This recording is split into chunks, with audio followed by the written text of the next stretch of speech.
жиыштырып тәртипләп куйганда булганы да ярап куячак. Өмәдә катнашучылар театр мәйданында җыела бик тәртләнеп, янгыннан калган кисәү башларын актаралар. Корым катыш тир гимнастеркаларга һич юылмас эзләр сала. Ул арада кемдер зарланып, сүгенеп куя. Бу кыяфәттә ничек банкетка барасың ди. Әлеге мәҗлескә җаваплы партия хезмәткәрләрен көтәләр. Ходоровский үзе кул куйган чакыру кәгазьләрендә булай диелгән була. 25 июнь, җомга көнне, көндезге сәгать 3-тә Кызыл армиячеләр сараенда Татарстан автономияле Совет Социалистик Республикасын игълан итү уңаеннан банкет оештырыла.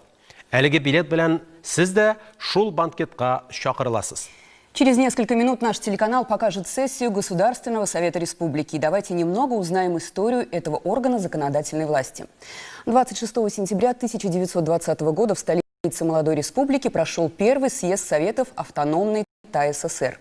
В его работе участвовали 348 делегатов. До 1929 года съезды созывались ежегодно, затем раз в 2 года. Особо значимы были съезды 1926 и 1937 годов. На них приняли Конституции ТАССР. В 1937 году на смену действующей системе представительной власти пришел Верховный Совет Татарской автономной Советской Социалистической Республики. Вновь изменения произошли в 1994 году. Закон от 29 ноября о внесении изменений и дополнений в Конституцию Татарстана в связи с реформированием представительных и исполнительных органов государственной власти установил новое наименование и статус высшего представительного органа власти республики. Верховный Совет был преобразован в Государственный Совет. В марте 1995 года прошли выборы, на которых было избрано 130 народных депутатов. Ну а сейчас смотрите торжественное заседание Государственного Совета Республики Татарстан, посвященное столетию со дня подписания декрета об автономной Татарской Социалистической Советской Республике. Шынында нәк бу минутларда Татарстан Дәүләт Советының тантаналы утырышы башлана.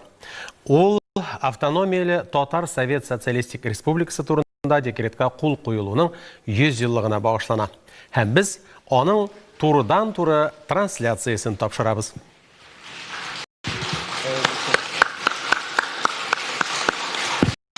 Садитесь, пожалуйста. Хайрлы күн, хөрмәтле Дәүләт Советы депутатлары. Добрый день, уважаемые депутаты Государственного Совета, участники заседания. Начинаем работу. Прошу подготовиться к регистрации, установив жетоны в пульты голосования. Объявляется режим регистрации.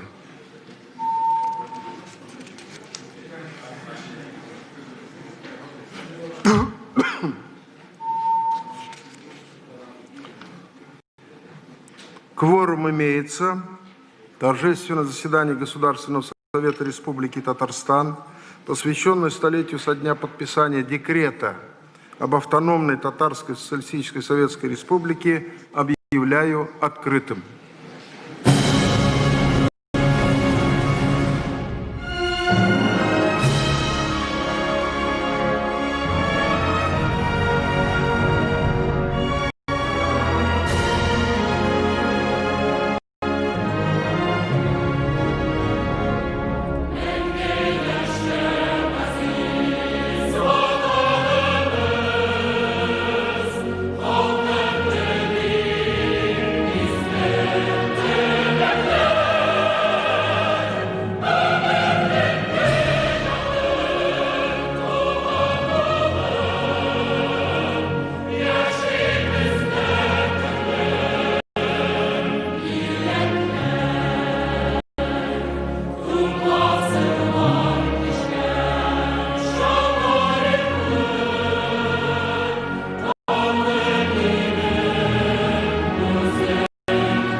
Уважаемые коллеги, на сегодняшнем торжественном заседании принимают участие президент Республики Татарстан, государственный советник Республики, премьер-министр Республики Татарстан и члены правительства, председатель Конституционного суда, председатель Верховного суда, председатель Арбитражного суда Республики Татарстан, главный федеральный инспектор по Республике Татарстан, прокурор Республики, уполномоченный по правам человека, уполномоченный по правам ребенка, уполномоченный при президенте Республики Татарстан по защите прав предпринимателей, председатель Общественной палаты, председатель Совета муниципальных образований, руководители федеральных территориальных органов в Республике Татарстан, ответственные работники аппаратов органов государственной власти. На заседании присутствует член Совета Федерации Федерального собрания Российской Федерации Олег Викторович Морозов. Работу заседания освещают журналисты, аккредитованные при Государственном Совете нашей Республики. Уважаемые депутаты и участники заседания, Организационным комитетом по празднованию юбилея было принято поддержанное президентом Республики Татарстан Рустамом Нургалиевичем Миннихановым предложение Президиума Государственного Совета провести в день столетия подписания декрета об автономной Татарской Социалистической Советской Республике торжественного заседания Государственного Совета, посвященного этой знаменательной дате. Президиумом Государственного Совета принято решение о введении прямой теле- и радиотрансляции торжественного заседания.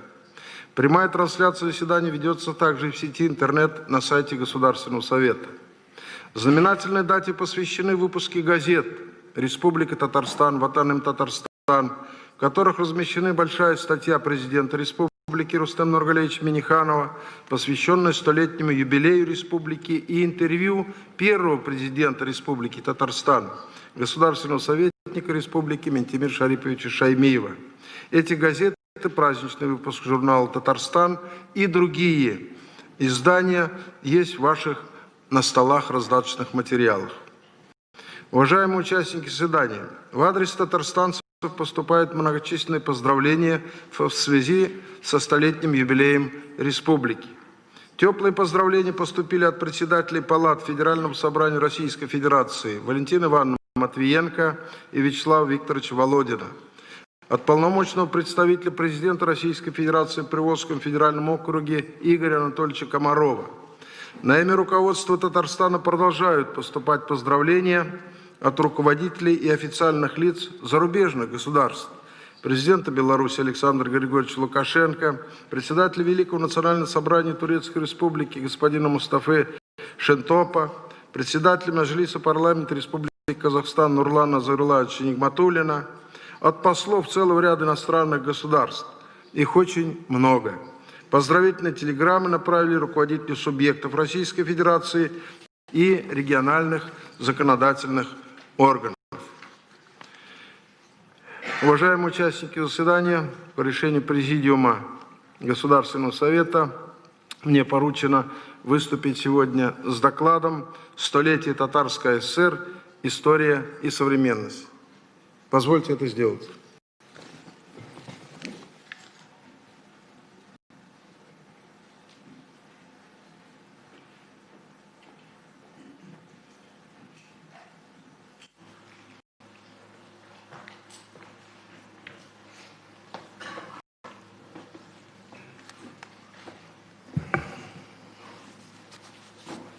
Hürmetli Татарстан Республикасы президенті, hürmetli Дәулет кеңесшісі, hürmetli Республика премьер-министрі, hürmetli хезмәттәшләр, парламент депутатлары, мөхтәрәм тантаналы утырышта катнашучылар һәм чакырылган затлар.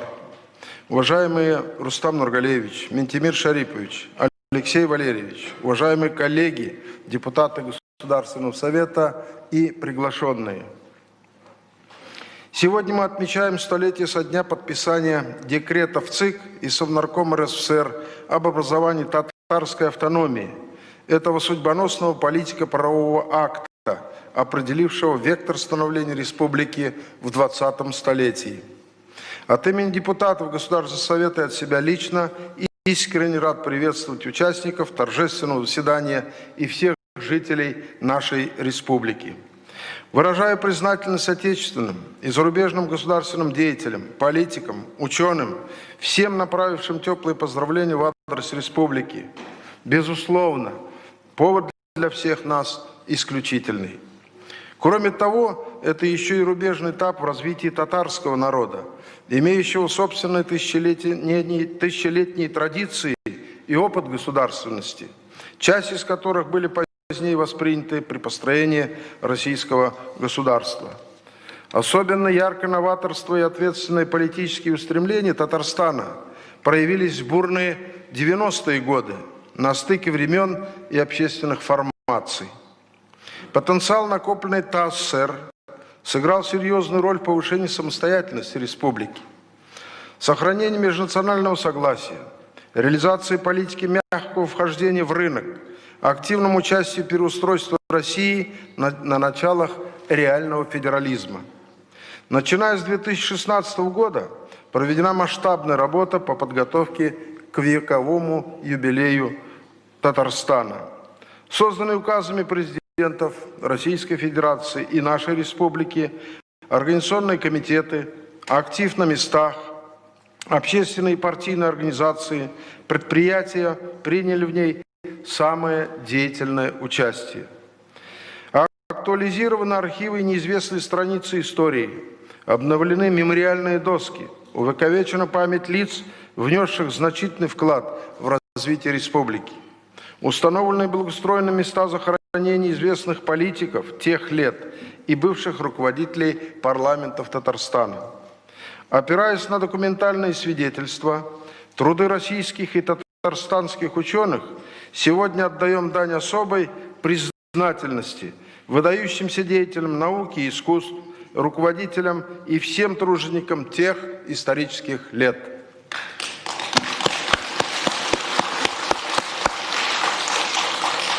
Реализован ряд просветительских проектов в средствах массовой информации и интернете. Большой интерес вызвало проведение в школах тематических уроков по становлению татарстанского парламентаризма и изучению своей истории. Сегодня трудно переоценить вклад системы власти, партийных органов в развитии республики, государственности России на всех этапах векового пути. За это время институты народовластия в Татарстане вместе со страной прошли сложнейшие годы первых пятилеток, репрессий конца 30-х годов, Великую Отечественную войну, перестройку и распад СССР.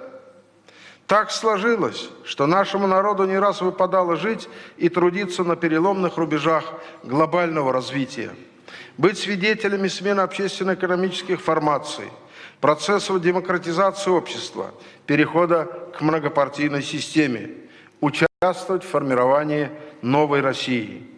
Уважаемые депутаты и приглашенные, вековое развитие нашей республики – процесс тесно увязанный, а в каких-то моментах и сонаправленной политической истории русских земель. Начиная с полиэтничной Волжской Болгарии, Золотой Орды, Казанского ханства и далее. В докладе не ставлю целью охватить всю совокупность не самых простых взаимоотношений в нашей совместной истории нашего Отечества, оставив суждение о временах минувших профессиональным исследователям. Оформление запроса на большую самостоятельность татар-мусульман в рамках Российской империи учеными традиционно относятся к концу XIX века и связывается с расцветом буржуазно-капиталистических отношений в стране. Появление в тот период реформистской идеологии, религиозного просветительства, джадидизма способствовало небывалому росту уровня образованности и подъему национального самосознания. Габдулла Тукай, Дәртмен, Фатих Амирхан, Гаяз Исхаки, Галимжан Ибрагимов, Шариф Камал үз әсәрләре белән халыкның сәнгати, сәяси тормышына үтеп кереп, хәзерге татар телен һәм гомумән алганда татар милләтенең формалашуына зур йогынты ясадылар. Новые формы партийной самоорганизации, партии Союза мусульман, активность мусульман фракции во всех 4 созывах Государственной Думы Российской империи вылились в требования о предоставлении мусульманам национально-культурной автономии. Серьезно обсуждался проект оформления государственности татар и башкир в виде Урало-Волжского штата, а также его идейно-политической альтернативе Татаро-Башкирской Советской Республики. Ожесточенные сражения гражданской войны отодвинули вопросы национально-территориального устройства Казанской губернии в тот период на второй план. Вместе с тем, после завершения военных действий, долгого поиска конкретных форм был предложен новый взгляд на создание теперь уже Татарской Республики. 27 мая 1920 года в ЦИК и в Совнарком РСФСР принимают совместный декрет об образовании автономной Татарской Социалистической Советской Республики, подписанный Михаилом Ивановичем Калининым, Лениным и Янукидзе. Первым его параграфом провозглашается образовать автономную Татарскую Социалистическую Советскую Республику как часть РСФСР. В документе в общем виде регулировались вопросы государственно-правового статуса, территорий, организации власти, взаимоотношений между РСФСР и АТСР. Среди прочего, декларировалась прямая обязанность Федерации содействовать Тат-Республике в достижении фактического равенства с другими автономиями, снабжать ее из общих средств необходимыми для этого финансовыми и техническими средствами. 25 июня 1920 года в торжественной обстановке состоялась передача власти от Казанского губисполкома Временному революционному комитету во главе с Сахиб Гареем Саидгалеевым. Эта дата и стала днем образования ТАССР. Известно, что идеологически и практически пролетарская государственность развивалась в форме советов, представительных органов, действовавших под руководством партии большевиков вне логики классического разделения властей.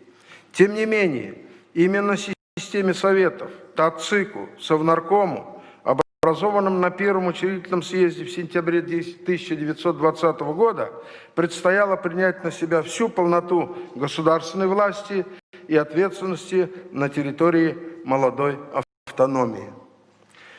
Российской коммунистической партии и Советам удалось мобилизовать энергию и энтузиазм масс, что дало результат в виде довольно быстрого преодоления послевоенной разрухи, голода и социальных экспериментов. Пользуясь статусом автономии, руководство республики тех лет успешно реализовало ряд мер, направленных на укомплектование государственного аппарата национальными кадрами, развитие национального образования, культуры и искусства. Социаль өлкәдә 1921 елның 25 июнендәге декрет нигезендә татар телен рус теле белән бер рәттән дәүләт статусы белән тәэмин итүгә бәйле процесслар үсеш ала. Республика в лице своих лидеров уже в те годы поднимала перед центром вопрос о повышении статуса автономии, уравнивании их с союзными республиками, к примеру, в выступлениях Мирсаида Султангалиева, нарком нации РСФСР в начале 20-х годов. К сожалению, после разгрома в 1923-1924 годах сторонников большего учета национального фактора в политике, выразителями идей которых выступал Султан Галиев, даже те немногие завоевания, которые в этой сфере были, оказались фактически свернутыми. Маятник стихийного федерализма качнулся в обратную сторону, обещая на словах развитие культуры, языков, государственности народов России на основе самоопределения. Большевики на деле не признавали политической субъектности национальных меньшинств. А в годы Большого террора государственные партийные органы республики, как и всей страны в целом, и вовсе были подвергнуты тотальной чистке. К высшей мере наказания были приговорены 4 из 7 председателей президиума ТАЦИКа: Рауф Сабиров, Шайгардан Шаймарданов, Минигарей Ахмедшин, Гумер Байчурин. Еще один, Харис Маратхузин, отбыл срок в лагерях, затем воевал в штрафном батальоне. Все они были реабилитированы позже, многие, к сожалению, посмертно. Казалось бы, парадоксально, но именно на пике репрессий эволюция конституционно-правовой системы СССР выразилась в закреплении единообразной парламентской формы правления. В республиках были избраны Верховные Советы, сыгравшие значимую роль в накоплении практики советского государственного строительства. И хотя наши законодательные органы отличались от западных аналогов по степени самостоятельности, формированию повестки, с точки зрения реального представительства, содержания полномочий, они ни в чем не уступали передовым демократическим образованиям тех лет. На долгие годы стали кузницей профессиональных управленческих кадров, где приобретались навыки государственного администрирования, отрабатывались основные парламентские практики и процедуры, формировалась правовая культура общества. Надо понимать, что несмотря на террор и перегибы коллективизации, формирование новых институтов государственности проходило на волне общественного энтузиазма, подкрепленного успехами большого экономического рывка, ростом авторитета СССР на международной арене. Во многом благодаря этой системе в годы предвоенных пятилеток была реализована политика ускоренной индустриализации и технического переоснащения села. Республика за короткий срок превратилась в регион развитой обрабатывающей промышленности. К началу 40-х годов стабилизировалось сельскохозяйственное производство. Образовано около 4000 колхозов. Обратите внимание, мы были в тот период на 3-м месте в СССР. Была ликвидирована массовая безграмотность. Татарстан стал одним из ведущих научных центров страны. Пройдя путь полный свершений и трагических страниц, за 20 лет с момента образования ТАССР выросла в полноценную советскую автономию со своей конституцией, органами власти, в том числе и на местах. Дорогие друзья, в год 75-летнего юбилея еще раз с особым чувством и гордостью говорим о месте и роли Татарстана в нашей общей победе в Великой Отечественной войне. В ряды действующей армии из республики отправилось около 700 тысяч человек. Было сформировано 7 только стрелковых дивизий, а еще танковая бригада, зенитно-артиллерийский полк и прочие войсковые соединения. Только вдумайтесь, из тех, кто убыл на фронт, погиб почти каждый второй. 50 тысяч наших земляков вернулись инвалидами. Мы по праву гордимся подвигами и воинской доблестью татарстанцев. 225 из них удостоены звания Героя Советского Союза. 48 стали полными кавалерами орденов славы. Более 200 тысяч награждены орденами и медалями. И пусть в силу понятных обстоятельств в этом году не удалось отметить 9 мая, как рассчитывали, мы нашли форму почтить память отцов и дедов, отстоявших независимость нашей Родины, само ее право на существование. Провели уроки победы, возложили венки к монументам и обелискам, пообщались с ветеранами, прошли в бессмертном полку в режиме онлайн. Особой вехой, примером беззаветного служения отчизне, стала работа государственного аппарата ТАССР.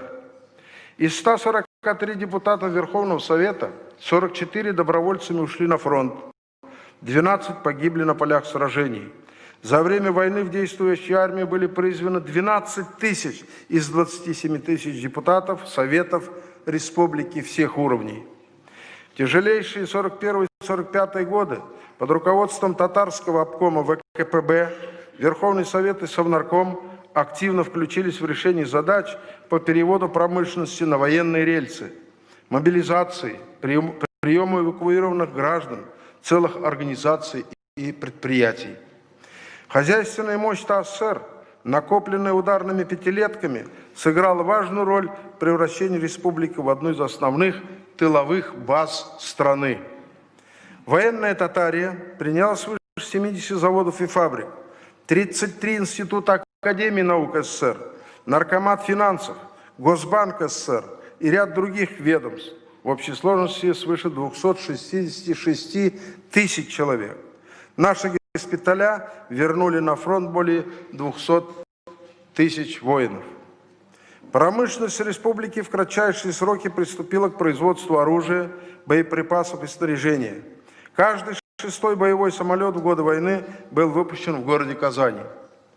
Ценой неимоверных усилий, легших в основном на пожилых людей, на женские и детские плечи, сельские труженики республики стабильно снабжали войска продовольствием.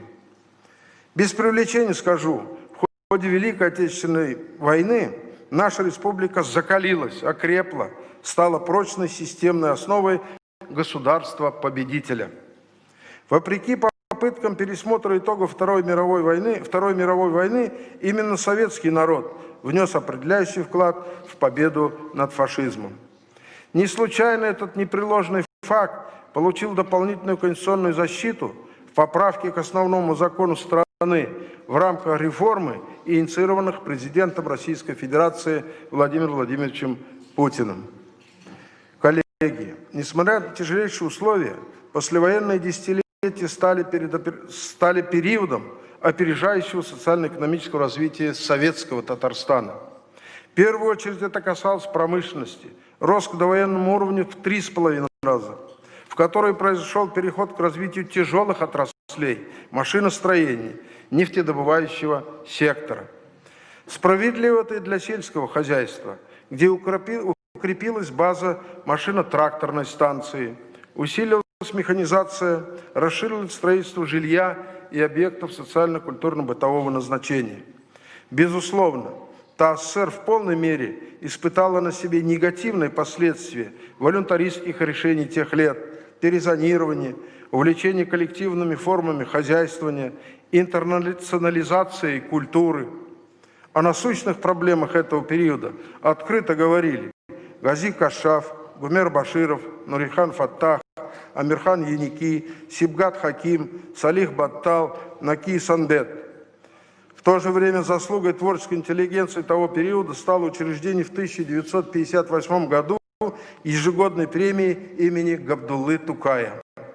В то же время мощная научно-инженерная школа, энтузиазм населения, личное участие генералов в производстве позволили в ударные сроки освоить большую нефть Татарии, возвести на камень нефтехимкомбинат и шинный завод, построить КАМАЗ, превратить Казань в значимый центр самолета-прибора, машиностроения, отечественного ОПК, развить столицу и крупные промышленные узлы юго-востока республики, города Альметьевск, Нижнекамск, город Набережные Челны, восстановление народного хозяйства, всесоюзные стройки, появление новых производств, реализовать их, порой казавшихся несбыточными, приземлять на места выпало на долю органов республиканской власти, партийных советских структур в городах и районах нашей автономии.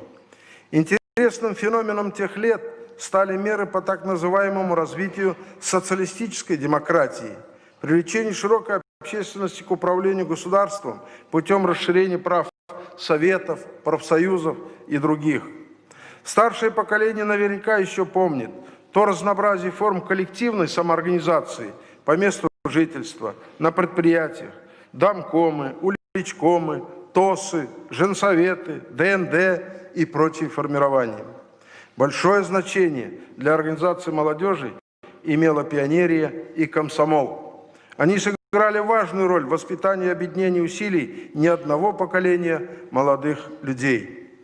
К 1980 годам объем промышленной и сельскохозяйственной продукции, произведенной в расчете на одного татарстанца, на треть превышал аналогичный показатель по СССР. Однако, производя столько же, сколько 3 прибалтийские республики вместе, Татарстан имел бюджет меньший, чем каждая из них в отдельности. Было очевидно, что учащенная автономия существенно сдерживала возможности для дальнейшего социально-экономического развития республики. Поэтому в общественном сознании все большую популярность приобретала идея повышения государственного статуса Татарстана. Уважаемые участники заседания, новый политический курс второй половины 80-х годов, начала 90-х послужил послужил мощным катализатором гражданской активности. В те годы он проявил исключительную смелость и дальновидность. Внес весомый личный вклад в формирование новой политической и правовой системы республики, одновременно укрепление федеративных основ страны. Наряду со сбережением единства и многонационального народа, эти и многие другие его заслуги по достоинству оценены званием Героя труда Российской Федерации. К слову, он единственный из руководителей республики, кто был удостоен такой высочайшей награды за все столетнюю историю. Давайте по аплодисментами поблагодарим первого президента за его деятельность на благо Татарстана.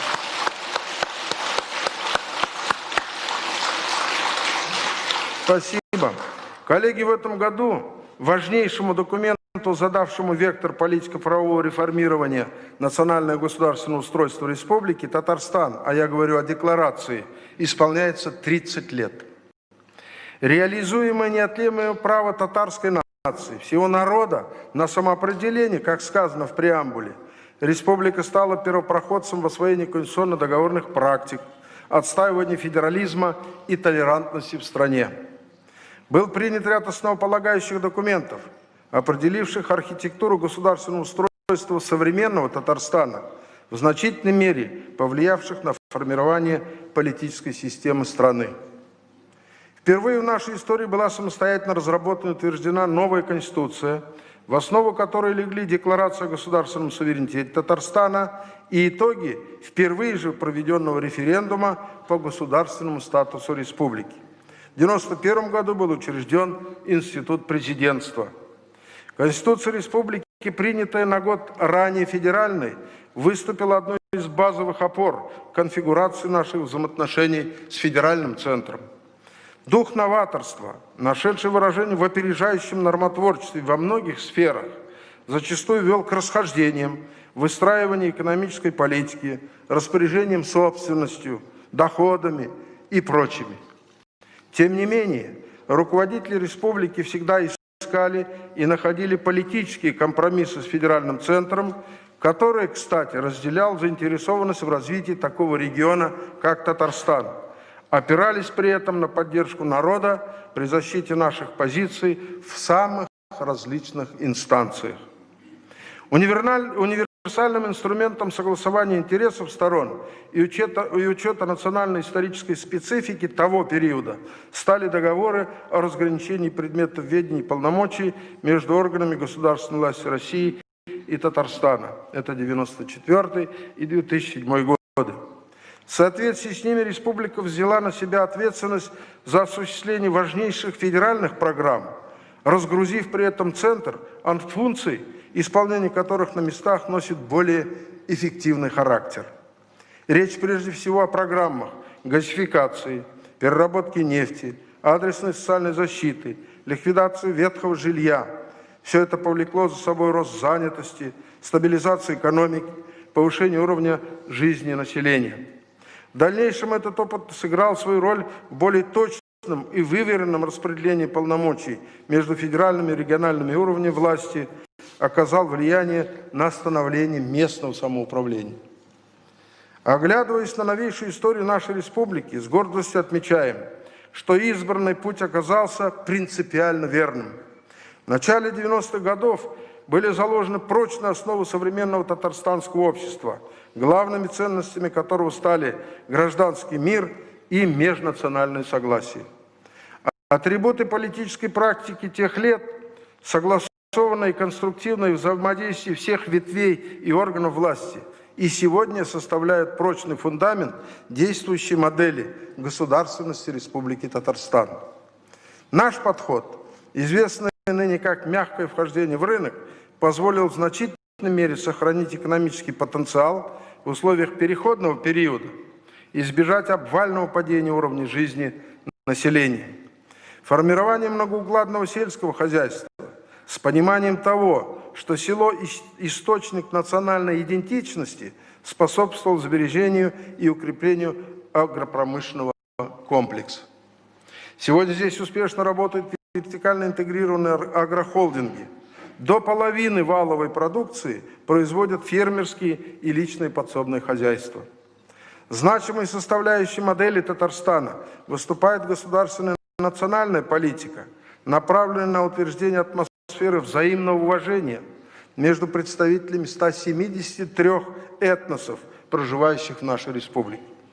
Методическим и ресурсным центром этой работы является Ассамблея народов Татарстана и Дома дружбы, национально-культурное объединение, многонациональная воскресная школа. Шулық вақытта Республика Россия Федерациясы төбәкләрендә һәм чит илләрдәге барлык татарларны үзенә тартып торучы үзәк буларак, халкыбызның мәдәниятен саклап калу, ватандашларга ярдәм итү буенча үзенең бурычларын даими үтәп килә. Милли мәгарифкә үз карашын эзлекле яклый. Под патронажем государственного советника Татарстана Ментимир Шарифовича Шаймиева и при поддержке президента республики Рустама Нургалиевича Минниханова республика приступила к реализации программы «Адамнар. Путь к согласию» по созданию в системе образования сети полилингвальных школ, учреждений. Уважаемые участники заседания, в середине 90-х годов с принятием новой Конституции России и Татарстана был уточнен правовой статус, сменилось название «Механизм формирования органов представительной власти». В 1995 году в парламент республики был преобразован в Государственный совет. Практическое воплощение получил базовый принцип правового государства – разделение и баланс властей. Впервые из системы государственной власти выводились органы местного самоуправления, получившие большую конституционную самостоятельность. За прошедшие годы депутатский корпус республики внес весомый вклад в становление татарстанской государственности, а если смотреть глубже, то и российского федерализма в целом. Наработан уникальный правовой массив, практикой стали парламентские слушания, кодификация и мониторинг, общественная экспертиза законопроектов, в том числе антикоррупционное, публичное законотворчество. В соответствии с конституционным положением об идеологическом многообразии, статья 12, Госсоветы и местные советы действуют в условиях реальной многопартийности. Созданы правовые основы для появления целого ряда публичных институтов, присущих развитым демократическим государствам. Среди них контрольный орган, Счетная палата республики, Конституционный суд, уполномоченный по правам человека и по правам ребенка, омбудсмен по делам предпринимателей, институты мировых судей, Общественная палата, молодежный парламент при Государственном совете. Главной задачей органов государственной власти Татарстана всегда была и есть совместная работа по достижению единой цели – роста благосостояния жителей и защиты интересов самой республики.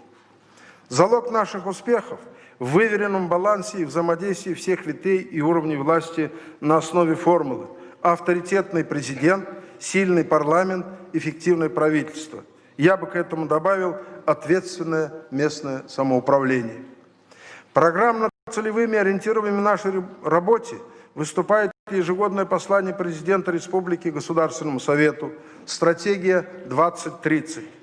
При поддержке федерального руководства наработана солидная база взаимодействия с парламентариями, муниципальными депутатами российских регионов, ближнего и дальнего зарубежья, соотечественниками.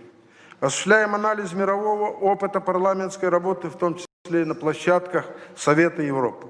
Значительный вклад в международное сотрудничество, привлечение инвестиций в экономику, повышение узнаваемости республики вносит действующий президент Рустам Нургалиевич Минниханов. Как мне кажется, удалось выйти на оптимальные формы взаимодействия с федеральным центром и институтами гражданского общества. Уважаемые участники заседания, убежден, действующая модель государственности Татарстана вправе считаться жизнеспособной, адекватной потребностям времени и интересам общественного развития. Это касается подходов к реализации инновационного, инвестиционного, промышленного и человеческого потенциалов, структурных преобразований, межнационального согласия и других направлений деятельности органов власти. Без напряженной, системной и взаимосогласованной работы всех властных структур республики подобные достижения вряд ли были бы возможными. 23 апреля текущего года на заседании Госсовета был заслушан отчет о деятельности органов исполнительной власти в 2019 году. 4-й раз он проходил в формате соответствия стратегии 2030. Докладчиком, премьер-министром Республики Алексеем Валерьевичем Песошиным было отмечено успешное выполнение базовых целевых индикаторов. По основным макроэкономическим показателям республика входит в число регионов-лидеров Российской Федерации. Татарстан на 4-м месте по сельскому хозяйству, на 5-м по промышленности, строительству и вводу жилья, на 6-м по объему ВРП и инвестициям, 7-м в розничной торговле. По итогам 2019 года с территории республики мобилизовано более 1 триллиона рублей доходов бюджета всех уровней. Из них около 73% направлено в федеральный бюджет. Республика активно включилась в реализацию стратегии прорывного развития страны, объявленной майским указом президента Российской Федерации Владимиром Владимировичем Путиным. В прошлом году в рамках нацпроектов было построено и реконструировано 341 объект. Локомотивом социально-инфраструктурного развития республики выступает 50 президентских программ, в том числе инициирована единороссами программа «Наш двор». Оглядываясь на пройденную за вековую историю, нужно признать, это были поистине героические этапы в жизни многонационального Татарстана. Время завоевания уважения к республике, ее трудолюбивому народу, год установления и укрепления нашего общего Отечества. Считаю, что республика прошла этот путь достойно. Важно, что на этом пути органы государственной власти всегда опирались на понимание и поддержку наших жителей. Отдавая должное уважение всем этапам созидательного развития республики за прошедшие 100 лет, с особым признательностью вспомним всех и тех лидеров, с именами которых связаны последние десятилетия успешного роста экономики, социальной и духовно-культурной сферы Татарстана. Это Зиннат Муратов, Семен Игнатьев, Салях Низамов, Камиль Фасеев, Фикрят Табеев, Рашид Мусин, Салих Батыев, Гумер Усманов, Анвар Багудинов, Шамиль Мустаев, Василий Лихачев, Мухаммад Сабиров, первый президент Татарстана Ментимир Шарипович Шаймиев и действующий президент Республики Татарстан Рустем Нургалиевич Минниханов. Давайте отблагодарим их.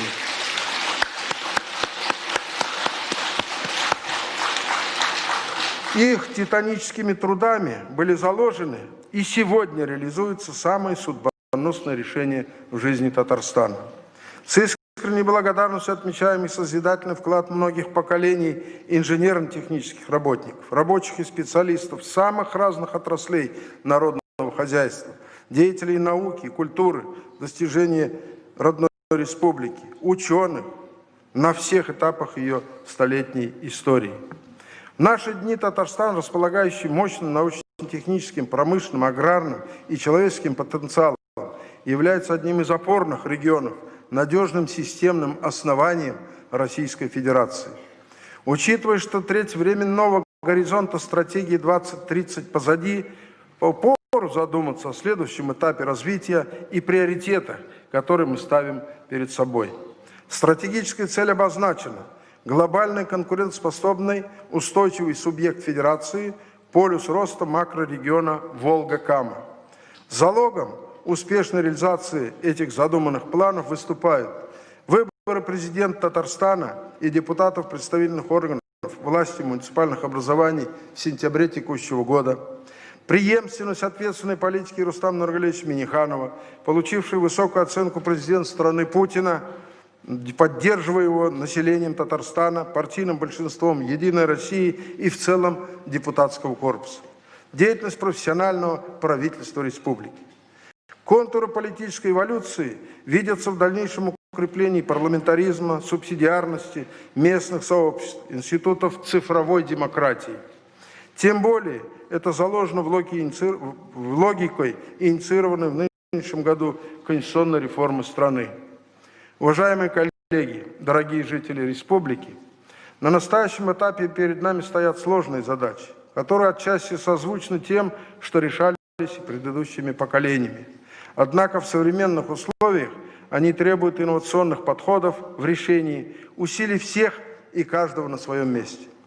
Каким будет Татарстан, перешагнувший столетний рубеж? Какое место займет в обновляющейся федерации, в сетевом глобальном сообществе, во многом зависит от нас с вами. Мы должны продемонстрировать, что у нас достаточно сил, прозорливости и достоинства не свернуть с избранного пути. Позвольте поздравить всех вас со столетием, юбилеем Татарской ССР, пожелать благополучия, успехов в работе, всем нам мира и согласия. Байрам билян. Ихтибар алсын рахмет. Спасибо.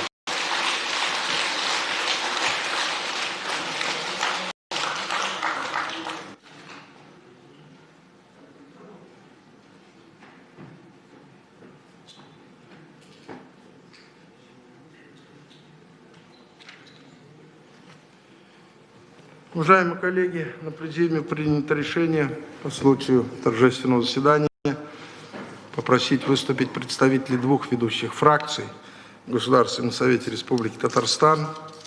И позвольте мне представить слово для выступления представителям фракции КПРФ Миргалимову, депутату Миргалимову Хафизу Гаязовичу от фракции КПРФ.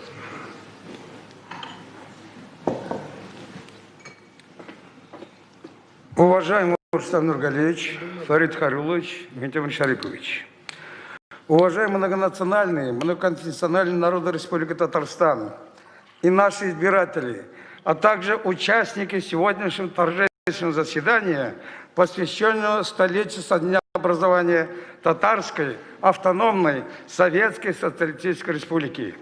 Разрешите передать вам от нашего лидера партии КПРФ, председателя президиума ЦК КПРФ, товарища Зюганова Геннадия Андреевича, пламенный привет и поздравления, которые он адресовал народам Республики Татарстан. Руководство нашей республики в связи со знаменательной датой, я бы сказал, знаковой со всей России, датой столетия Татарской автономной Советской Социалистической Республики. Мы вчера, 26 мая, провели с участием товарища Зюганова Геннадия Андреевича, заместителя председателя КПРФ Афонина Вячеславовича, с участием более 10 регионов наших соседей, нашего партактива, представителей муниципального образования наших союзников, торжественное заседание в честь столетия образования ТАИСР.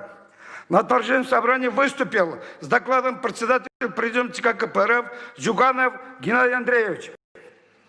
В ходе торжественного собрания товарищ Зюганов наградил лучших сыновей и дочерей ТАИСР медалью КПРФ, выпущенной в честь столетия ТАИСР. Вот она, наш герб и наш красный цвет и наш флаг.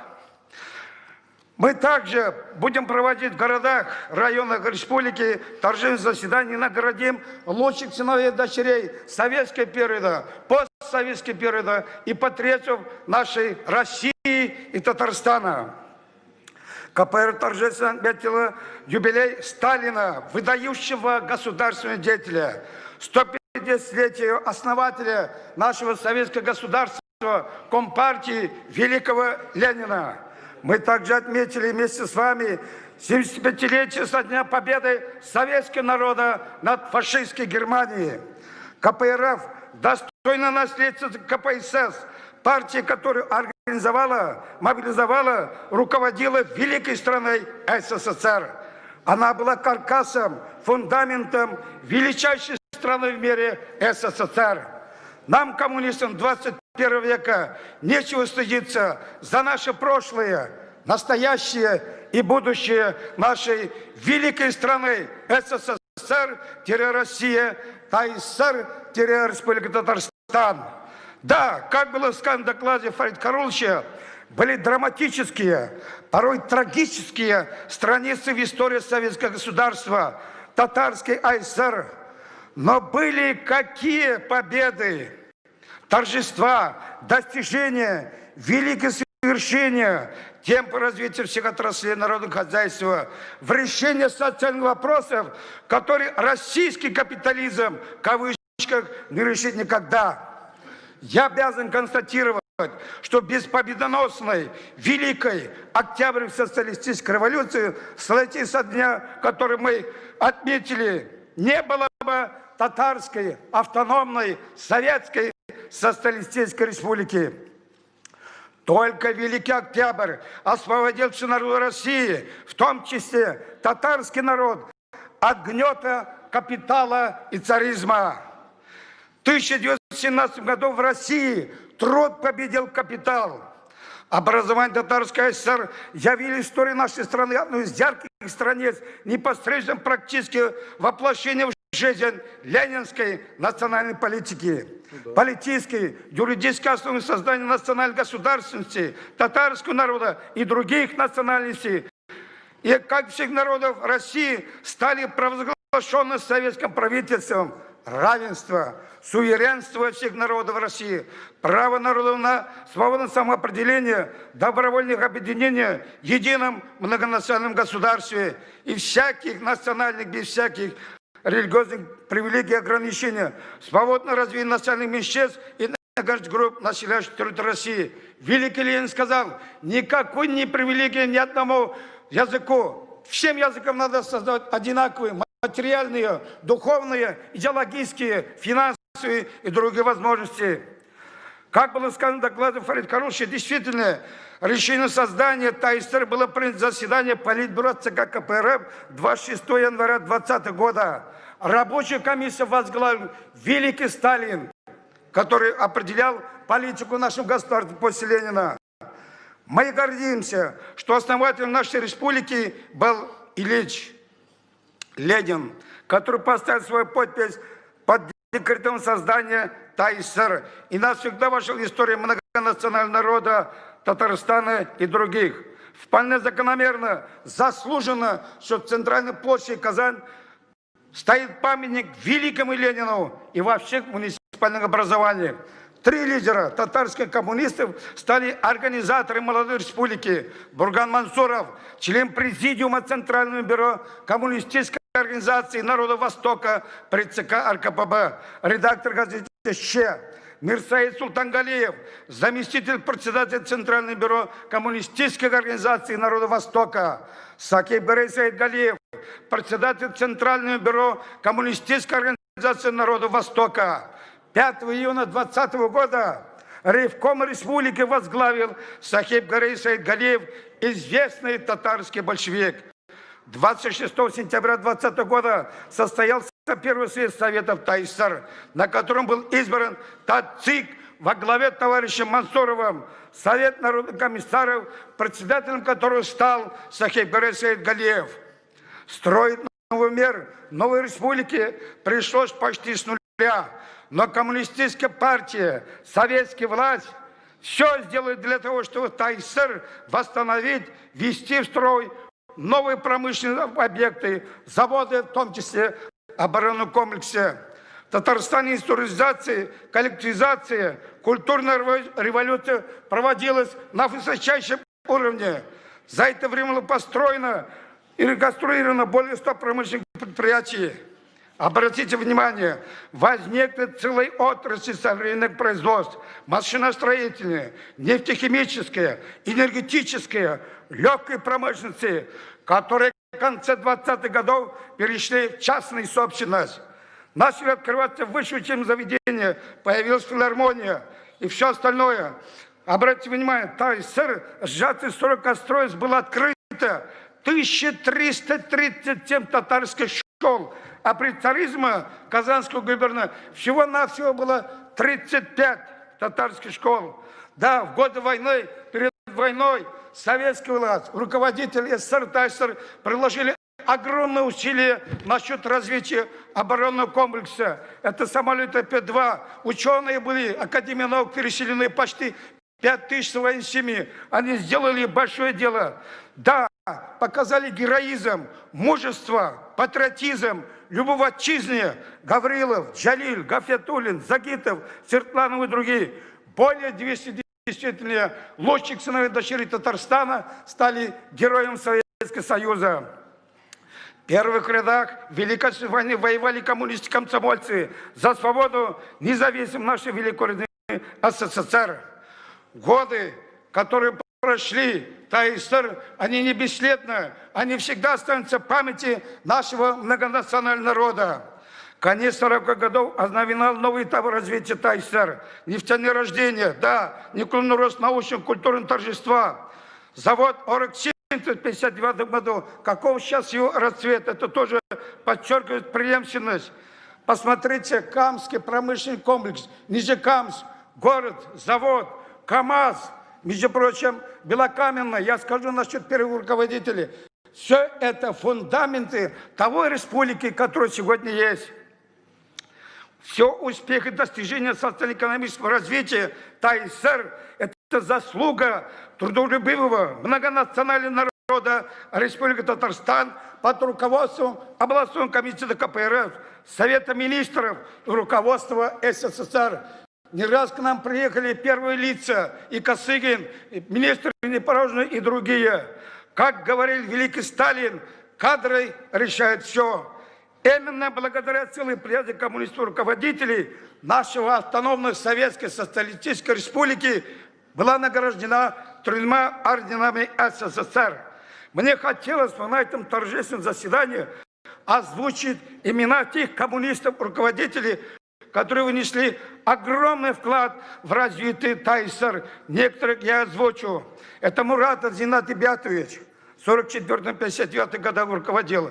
Табиев Фикрет Ахмездянович, именно этот руководитель много вложил в социально-экономическом, промышленном развитии нашей многонациональной республики. Один только КАМАЗ чего стоит? Было уже 20 районов, которые могли бы строить завод. Он пробил и правильно сделал. Нижнекамский комплекс, развитие нефтяной отрасли. Мусин, Рашид Мусинович, я его много раз слушал. Это был великий руководитель, оратор, достойный первый секретарь. Усманов Гумар Исмагилович. Товарищ, я хочу остановиться. Это тот руководитель, который много вырастил, расставил руководящие должности, воспитал. Так уж получилось, что он никогда никому ничего такого не сказал. Сказал, все мои ученики, достойные, которые ведут, достойно должностях, развивают нашу ТАССР. У меня с ним было 3 встречи по 3 часа. Есть мне что сказать, наверное, я отражу свои, если сумею, успею, в книгах. Конечно, Шаймиев Митиль Шарипович, острые моменты, эпохальные, переход от одной страны, формации другой. Ну, такого человека послала, наверное, сама история, который сохранил преемственность, покой и развитие нашей республики. Я не могу не сказать и для Тулера Рамазановича. Так уж получилось, не стало страны. Так уж получилось, не страны КПСС. Он достойно вносит ту долю испытаний, которые к нему выпало. Беляев Раис Киямович, легендарный человек, первый секретарь обкома, 10 лет он месил грязь, строили города, строил, как говорится, КАМАЗ, столько временных поселков. А как же иначе? Секретарь Рискома – это достойный, легендарный исторический личность. Я не могу не сказать о Сабирове Мухаммадгалямовиче. Ментимир Шарипович, Фарид Карулович, Мухаммадгалямович провели столько бессонных ночей в Москве, в Казани, но все-таки ту долю испытаний, которая им выпала, они решили. Последние десятилетия заканчиваю. 20 века ТАССР не стало. Это был следствием разрушения СССР, внешней и внутренней контрреволюции. Вместе Татарской автономной Советской Социалистической Республики появилась Республика Татарстан. Во многом благодаря большому запасу прочности нефтяной отрасли, которая заложена в советский период, Татарстан пережил непростое перестроечное время с меньшими потерями, что другие регионы сохранили КАМАЗ, были сложности, завод двигатель сгорел, нефтехимию. Товарищ, насчет Лимаева не могу не сказать, это же его заслуга, который руководил и построил, и вел этот корабль химиков. Аграрный сектор, столько успехов, строительной отрасли. Сегодня Республика Татарстан во многом показателям социально-экономического развития является одним из передовых субъектов Российской Федерации. Татарстан стал очагом многих инициатив проектов в области народного образования, профессионального искусства, проведения международных форумов самым актуальным проблемам. Я не могу не сказать несколько слов о наших недостатках. Однако в нашей республике, как в всей России, социально-экономический финансовый кризис продолжается по объективным, субъективным причинам. Произошло огромное расслоение социальное, падают реальные доходы населения, растут доля в бедных, растут тарифы ЖКХ, общественный транспорт, цены продуктов питания, лекарства, электроэнергия и топлива. Последние события испытывают нашу систему капиталистическую, наших руководителей на прочность, на жизнеспособность управления, преодолеть кризис явления, которые есть по всей Российской Федерации. Мы, коммунисты КПРФ, считаем и убеждены, эти и другие проблемы в интересах трудового народа, именно трудового народа, можно и нужно решить только в условиях социализма.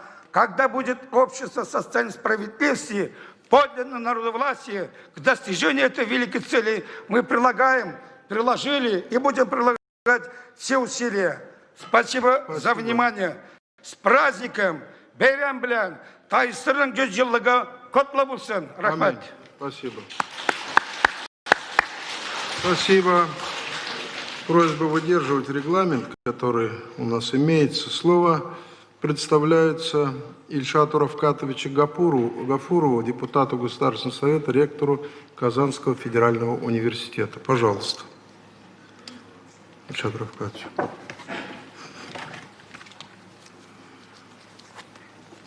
Глубоко уважаемый Рустам Нургалеевич, Антимир Шарипович, Фарид Харулович, Алексей Валерьевич. В своем выступлении, уважаемый глава нашего парламента и лидер регионального отделения партии «Единая Россия» Фарид Харулович ярко и всесторонне осветил основные вехи государственного строительства нашей республики. Я же, в свою очередь, будучи председателем Совета ректоров, хочу акцентировать ваше внимание, уважаемые коллеги, на роли в истории Татарстана, нашей высшей школы и ее флагмана Казанского университета. Наш университет по праву занимает достойное место в славной летописи республики, ее истории, культуре, науке, общественном развитии. Еще в XIX веке он приобрел славу одного из мировых центров изучения мусульманского Востока и Центральной Азии. Это позволило университету стать очагом формирования национального самосознания татарского народа, подготовки национальной интеллигенции, центром просвещения широких масс. На заре формирования республики, после опустошительной гражданской войны, голода, эпидемии тифа, перед ТАССР стояла сверхважная задача восстановления экономики и ее ускоренного перехода на индустриальные рельсы. Одним из первых подготовку кадров для народного хозяйства активно включился и Казанский университет. В ответ на стремление трудящейся молодежи получить высшее образование в университете был открыт рабочий факультет, знаменитый РАФАК, который на протяжении 20 лет занимался массовой подготовкой национальных кадров. Среди тех, кто прошел школу рабочих факультетов Казанского университета, мы с гордостью вспоминаем нашего великого поэта-героя Мусу Джалиля. Выпускники и преподаватели университета стояли у истоков создания и организации научно-исследовательской и краеведческой работы молодой республики. С их участием происходит формирование новой генерации научного сообщества, расширение тематики исследовательской работы, а также первые попытки проведения комплексных экспедиций в районах. Институт на базе аэродинамического отделения нашего университета. За годы первых пятилеток ТАССР совершила стремительный скачок в своем научно-техническом развитии и стала одним из крупнейших научных и образовательных центров страны. Стоявшая тогда перед страной повестка создания отраслевых вузов была исполнена в республике прежде всего за счет Казанского университета, игравшего на протяжении этого периода роль донора. Огненная линия фронта Великой Отечественной войны, конечно же, не дошла до нашего края, но здесь пролегла другая стезя, без которой также была невозможна Великая Победа. Это линия научной обороны. С самого начала военного лихолетия Казань была выбрана местом эвакуации Президиума Академии наук СССР. В общей сложности, как здесь уже говорили, к нам переехало 33 научных учреждения, перед которыми была поставлена задача оказания помощи предприятиям по разработке и совершенствованию производства оборонной продукции, мобилизации сырьевых ресурсов, замене дефицитных привозных материалов местными. Подчеркну особую роль наших медиков, профессоров, врачей, самоотверженно работавших в ИВАК и госпиталях Казани. В 1941 году в Казань вернулся великий советский хирург, выпускник и профессор Казанского университета Александр Васильевич Вишневский. Множество жизней были спасены его руками, но еще сотни тысяч были спасены благодаря его масляно-бальзамическим повязкам и новокаиновой блокаде, которую он разработал в университете. По сути, он одним из первых заложил основу весьма актуальной и сегодня трансляционной медицины, когда научные разработки быстро внедряются в практику и спасают жизни пациентов. Университетские химики под руководством Александра Арбузова в годы Великой Отечественной войны проводили исследования, которые дали возможность улучшить качество и морозостойкость синтетического каучука. Был разработан новый метод получения исходных продуктов для синтеза разнообразных пластмасс. В Казанском авиационном институте была организована первая в вузах страны кафедра реактивных двигателей, на заведование которой был направлен Валентин Глушко, основоположник отечественного ракетного двигателя строения. В числе первых преподавателей кафедры был и великий советский конструктор Сергей Павлович Королев. В связи с ограниченным временем я привел лишь маленькую толику примеров. В целом же путь, пройденный татарстанскими учреждениями университетской и академической науки за годы войны, показал тесную связь научных учреждений с насущными потребностями страны. Этот период стал одним из самых плодотворных в истории развития науки в республике, когда были достигнуты крупные успехи в развитии научных направлений в области физики, химии, математики, механики, заложены основы формирования Центра фундаментальных и прикладных исследований как составной части советской науки, внесшей достойный вклад в великую победу. В послевоенное время наши вузы наращивали усилия по подготовке кадров и развертыванию научных исследований.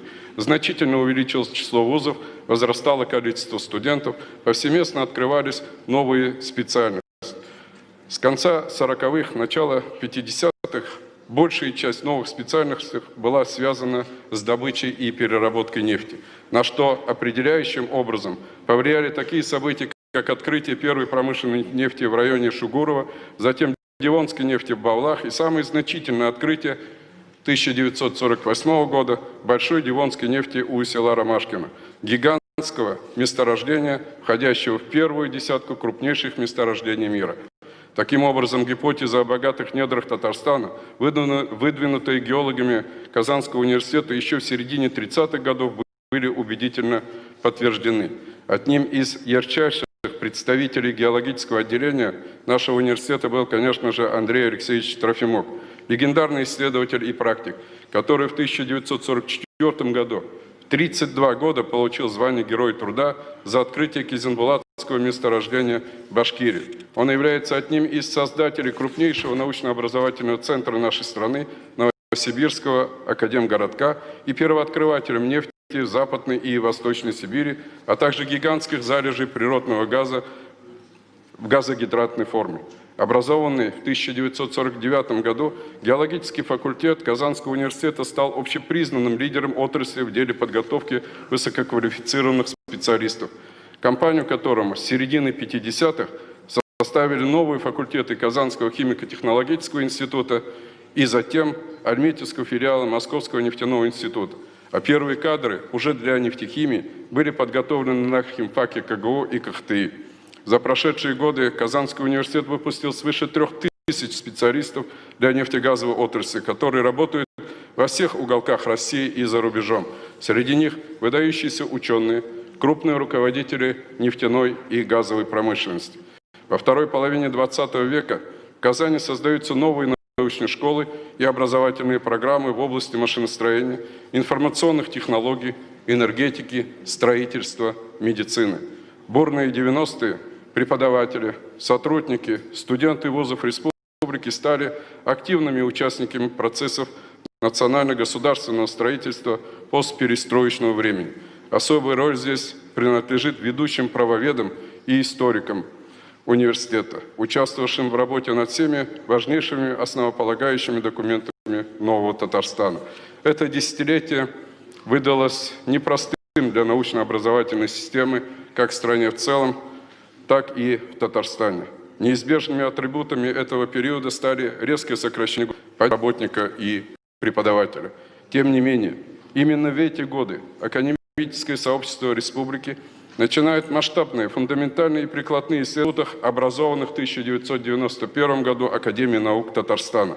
Важным стимулом для развития исторических исследований стало участие в реализации программ по обоснованию тысячелетия столицы нашей республики, города Казани и города Елабуги, изучение этноисторической идентичности народов Татарстана в структуре общероссийской гражданской идентичности. Развитие тюркологических и исламоведческих исследований имело большое значение, и Российской Федерации возложена ответственность за развитие коммуникаций с теми странами, где ислам – основная религия. Президент нашей республики Рустам Нургалиевич Минниханов неоднократно подчеркивал, что Татарстан – это регион с особой миссией. Здесь хранится многовековой опыт межнационального и межконфессионального мира. В этой связи хочу подчеркнуть большую роль научно-методического сопровождения академическим сообществом республики масштабных гуманитарных проектов под руководством первого президента нашей республики Ментимира Шариповича Шаймиева, реализованных Республиканским фондом возрождения памятников и культуры. В результате созидательной работы ученых исторические объекты древнего города Болгар и острова Града Свияжск были включены вслед за Казанским Кремлем в список всемирного наследия ЮНЕСКО, что сделало Татарстан еще более узнаваемым далеко за пределами нашей страны. Хочу особо подчеркнуть, что татарстанские исторические и археологические школы, сформированные сегодня в коллаборации с ведущими академическими институтами по продвижению истории и культуры народов Татарстана, как уникальной составляющей мирового гуманитарного достояния.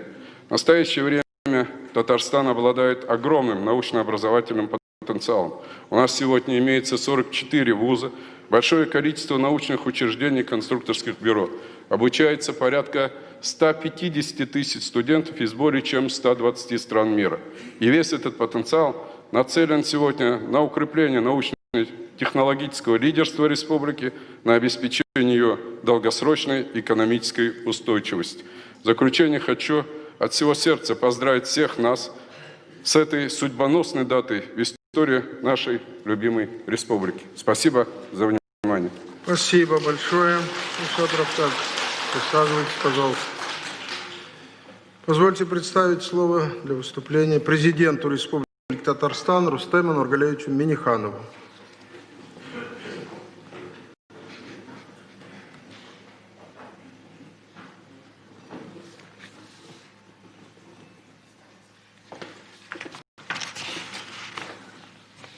Уважаемый Фарид Хайрулович, Ментимир Шарипович, Алексей Валерьевич, уважаемые депутаты, хурматлы ватандашлар. Юбилейная сессия Государственного Совета Республики проходит в исторический день столетия подписания декрета об учреждении автономной Татарской Республики. Бу истәлекле документ Татарстан тарихында дәүләтчелекнең яңа битләрен ачты. Благодарю вас, уважаемый Фарид Хайрулович, за обстоятельный доклад. Действительно, образование ТСР стало историческим актом воссоздания нашей государственности, сыграло определяющую роль в реализации экономических, политических и социально-культурных прав всех народов, проживающих на территории Татарстана. За короткое время была создана мощная индустриальная и научно-образовательная база. Произошел расцвет культуры татарского народа. Все это создало необходимые условия перехода к нынешней форме государственности Республики Татарстан. На основе указа президента Российской Федерации Путина Владимира Владимировича от 25 апреля 2018 года. 2020 год мы объявили годом столетия образования родной республики. Я бы попросил, уважаемые коллеги, аплодисментами поблагодарить нашего президента Владимира Владимировича за данный указ. 19 декабря 2019 года на Казань-Экспо был дан старт юбилейным мероприятиям. Нас поддержали федеральные ведомства, выпущена юбилейная монета. Сегодня состоялось сгощение маркированного конверта, посвященного столетию образования ТССР. Большое количество мероприятий в онлайн-формате проводят республиканские организации и муниципальное образование, ну и, конечно же, наша компания.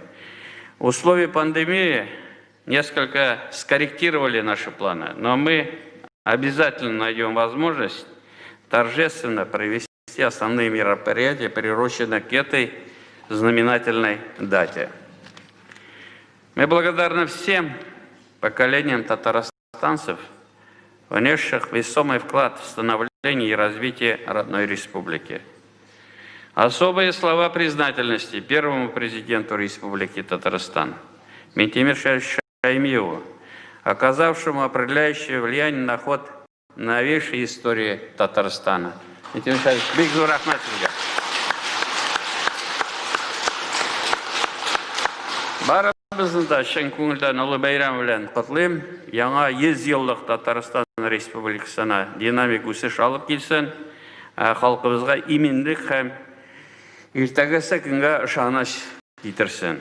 Сердечно поздравляю всех жителей республики, наших соотечественников и друзей со столетним юбилеем. Мира, счастья и благополучия вам, дорогие друзья!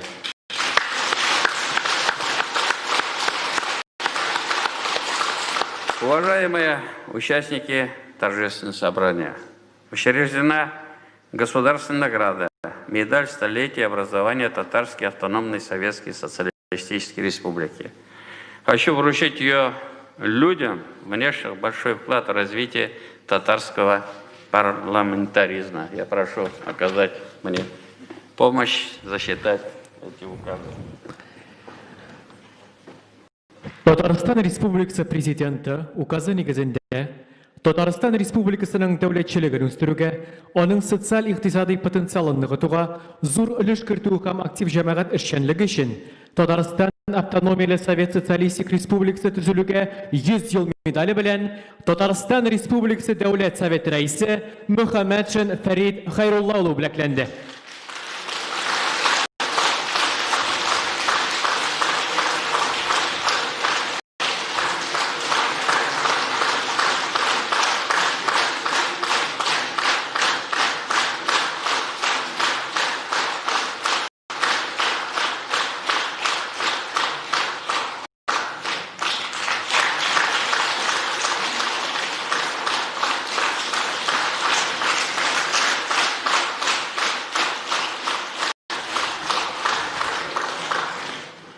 Указом президента Республики Татарстан за существенный вклад в укрепление социально-экономического потенциала Республики Татарстан, высокие достижения в профессиональной и общественной деятельности, медалью «100 лет образования Татарской автономной Советской Социалистической Республики» награждены ветеран труда Липушина Валентина Николаевна.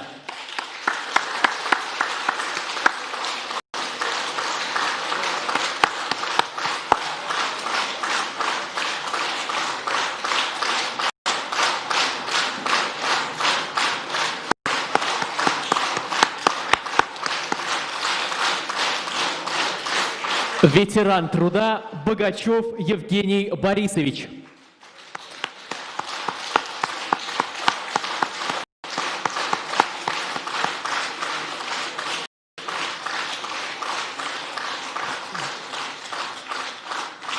Поздравляю.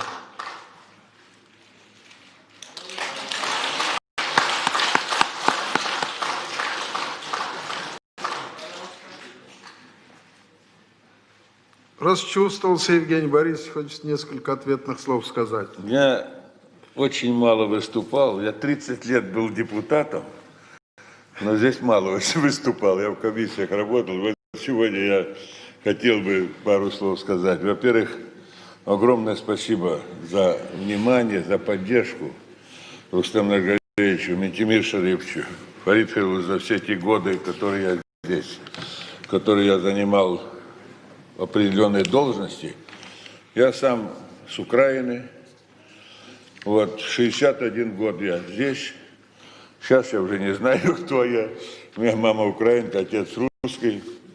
И вот я все эти годы был министром бытовслужия. Наше министерство модели демонстрировало и в Париже, и в Австрии, и везде.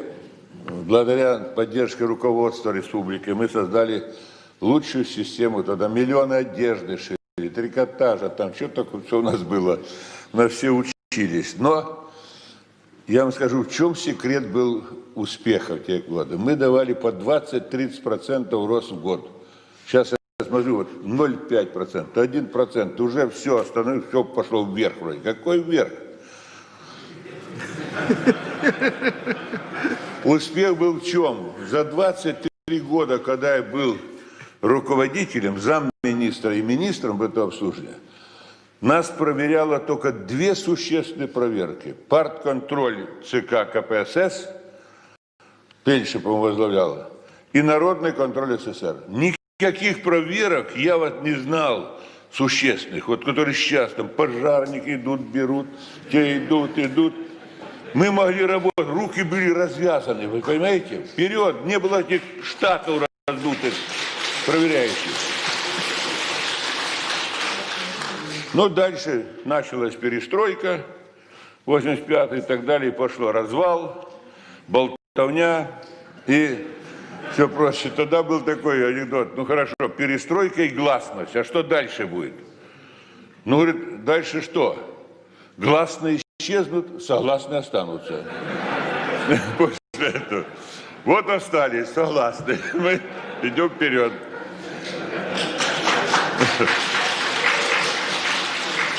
Я хотел бы сказать отношение, вот как русский, вот я иногда в прессе был, особенно в те годы, которые у нас бурлило и суверенитеты, там, отделиться от России и так далее.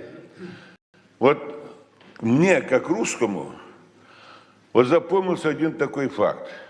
Чуть похвалюсь даже. Вот здесь я был депутат, может, России уже был депутат в это время, я не помню, 90-й, там, 89-й, там. Вот. Толпа встречает с повязками зелеными. Там. Кричат на нас, на депутатов, кто идет. Я прохожу, я же русский. Вообще мне надо тут... депутат. Один выходит, говорит, это, говорит, Богачев. Он наш человек. У него 40 тысяч работающих в бытовом обслуживании. Моя жена, говорит, дочь, ее работают все. Все замолчали. Вы представляете, как было мне приятно? Какое отношение к русским я вот в Татарстане все 60 этих лет ощущал. Я избирался не по партийным спискам все эти годы. Я был с конкурентами. В России я избирался 5 наших районов, где в основном татарское население. Там Мар, Сабы, Балтасиев, Радгодыч. Вначале не поддерживал, потом поддержал уже и так далее. Куквар и прочее. Помните, вы потом отмечали, Рустам Ильич, как это? Вы в Арске были тогда. Банкет был. Будь здоров. Сейчас же нельзя уже ни банкетов, ни собираться, ничего. И вот это мне сказали заранее, 5 конкурентов. Это чисто татарские районы, ты не пройдешь. Ерунда все. Меня поддерживали и татарские, и русские, не знаю. Я прошел там. Это все я хочу сказать тем недоброжелателям, которые нет еще когда-то вставляют какие-то шпильки, то, что в нас там что-то, чего-то. У нас, может быть, не столько много русских у руководства, но я когда-то моему другу говорил, смотри, я представитель Национального банка Татарстана. Национальный банк, надо же место поставить. Но мне доверили русскому. Ты, говорю, у меня друг Парадов председатель суда был. Ты же русский, председатель Верховного суда. Мы можем обижаться на республику? Нет. Я пришел сюда, с Украины далеко, у меня никого родственников нет. Ну, сейчас-то уже есть жена татарка у меня, ну, все. Но она меня... Никого.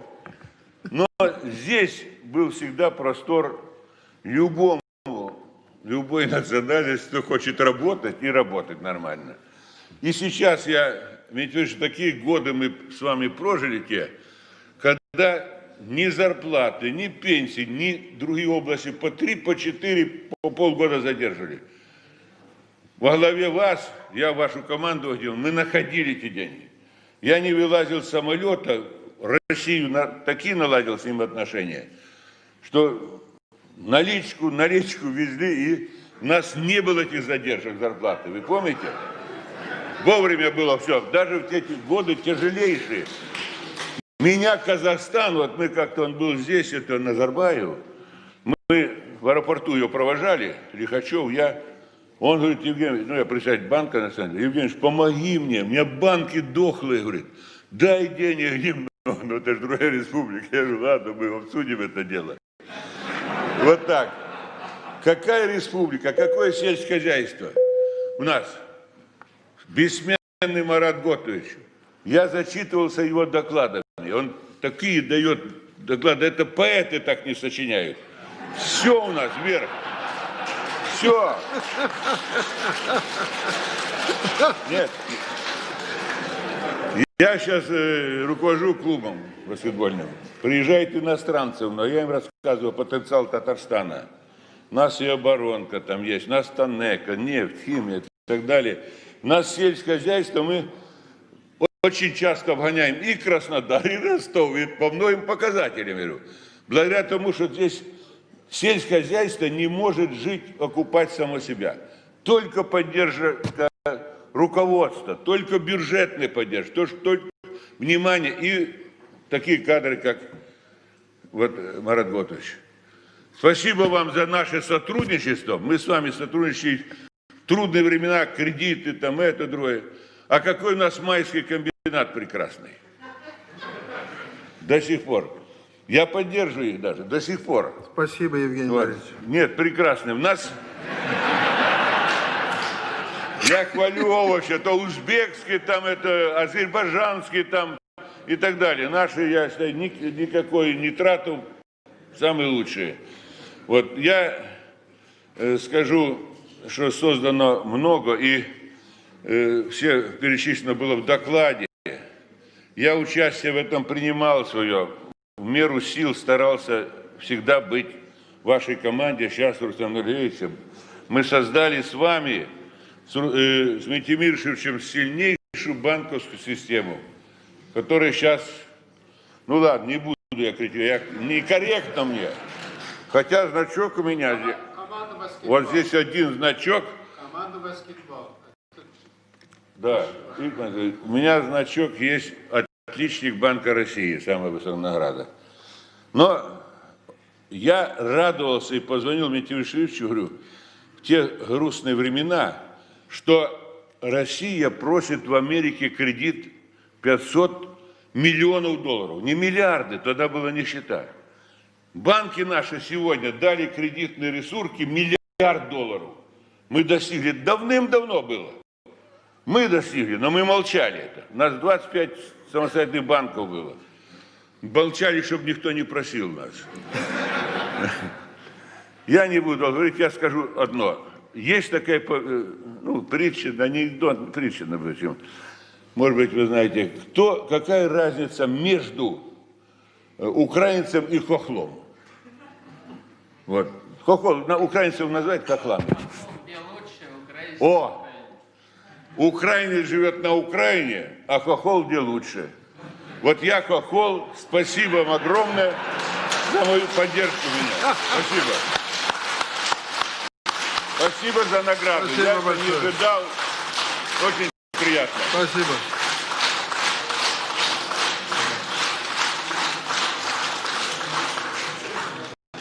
Татарстан автономиялы Совет Социалистик Республикасы төзелүгә 100 ел медале белән Татарстан Республикасы Дәүләт Советының Игътисад, инвестициялар һәм эшкуарлык комитеты әгъзасы Галеев Марат Гади улы бүләкләнде.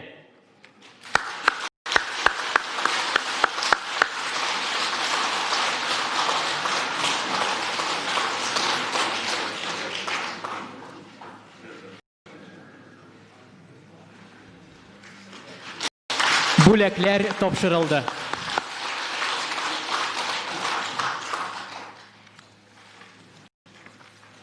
Рустам Нургалиевич, уважаемые коллеги, от имени получивших сегодня из рук президента этих первых наград, связанных со столетием образования нашей республики, для нас это большая честь.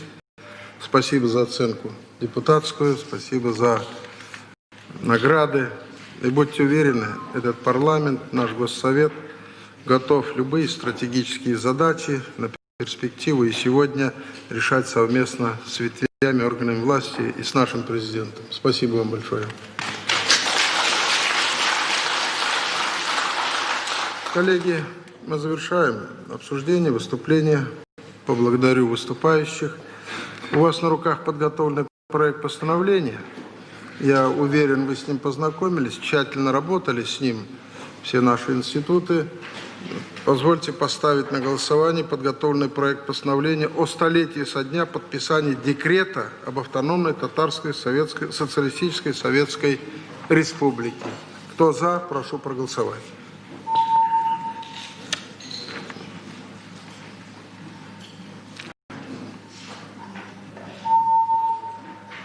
Решение принимается. Коллеги, выношу предложение торжественное заседание Государственного Совета объявить закрытым и прошу за это проголосовать. Сейчас, после закрытия.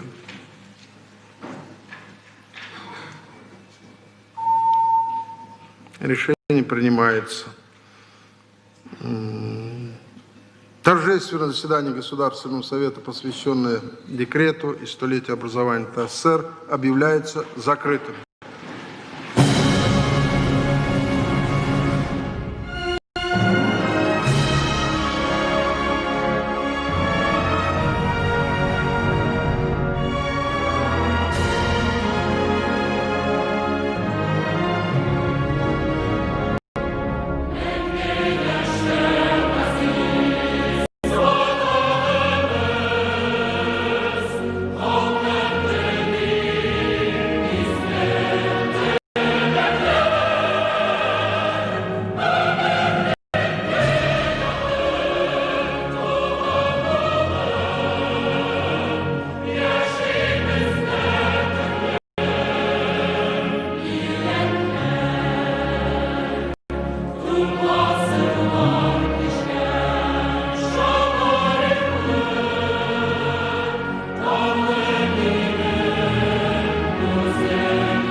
вас, коллеги, с праздником, если так можно сказать, с юбилейной датой.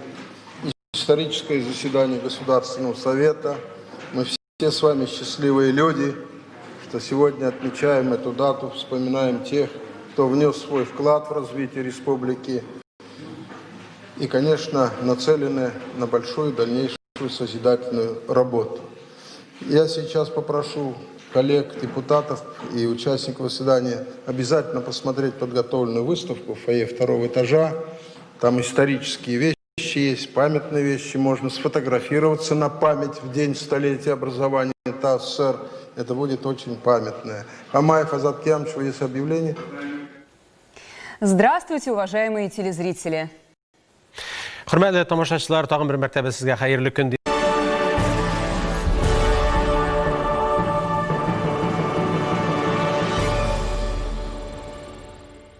Татар мәдәнияте күп кырлы, күп жанрлы өлкә. Аның һәр жанрының безнең халкыбызга гына хас үзенчәлеге, үсеш тарихы бар. Бүгенге концерт программасын әзерләгән вакытта да без аңа халык, ретро җырларын, әсәрләрне, спектакльләрдән өзекләр, биюләрне керттек. Биредә безнең алтын фондыбызның бер өлеше. Безнең максатыбыз бу мирасны яздырып, җыентык һәм вакыт капсуласы итеп 100 еллык ичендә мәдәнияттә булган иң мөһим вакыйгаларны киләчәк буыннарга саклап калу. Мин моны безнең уку йортының бурычы дип саныйм. 50 еллык тарихы ичендә Мәдәният институты милли иҗатны үстерүче буларак танылды һәм бу юнәлештә эшен дәвам итә. Шәхсән без татар мәдәниятенә зур йогынты ясаган шәхесләрне, күренекле режиссерларны, драматургларны, кино һәм телевидение хезмәткәрләрен, рәссамнарны, җырчыларны, биючеләрне, көй язучыларны, китапханәчеләрне, музей хезмәткәрләрен бу җыентыкка, флешкага тупладык.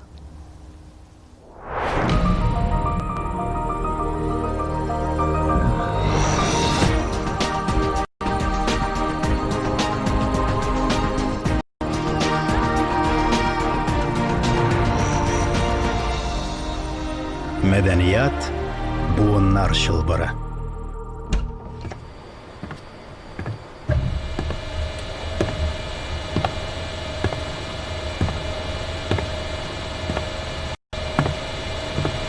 Адәм баласына бирелгән иң мөһим сәләтләрнең берсе хәтер.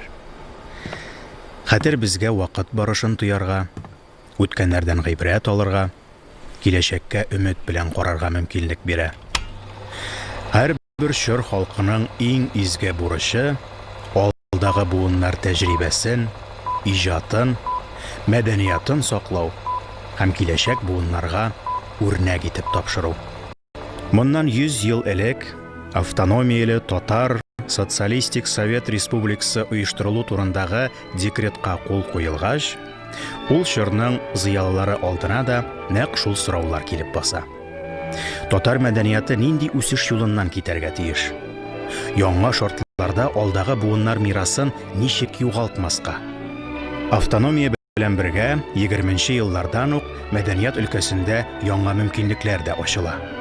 Театраль техникум булдырыла, таткино документаль картиналар төшерә башлый, Татар академия театры оеша, опера театры, яшь тамашачы театры, Курчак театры барлыкка килә. Филармония, язучылар һәм рәссамнар берлекләре ачыла. Бер сүз белән әйткәндә, мәдәниятның барлык өлкәләре дә профессиональләшә. Яңа исемнәр, яңа әсәрләр, яңа чор формалаша.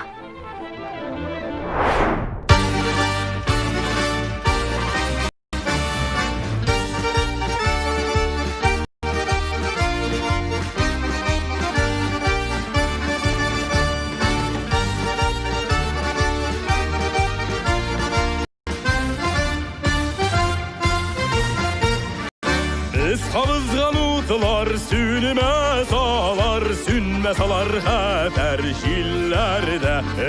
Biz kabızgan utlar yaktı yanar hizmet ilinde. Biz kiş almağan yuqara urman, biz jing almağan düşman tumağan. Bizning bayraklar kutlilar alar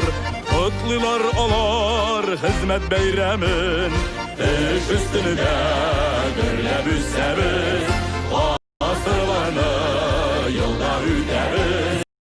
Şınık kan yaktı kırıştay biz üssemiz, nığır şulay üssemiz.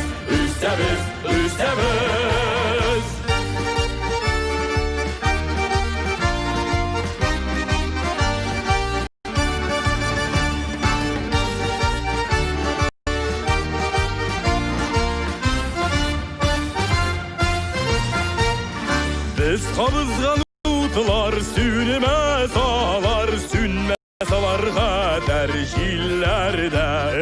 Biz kabızgan utlar yaktı yanar hizmet ilinde.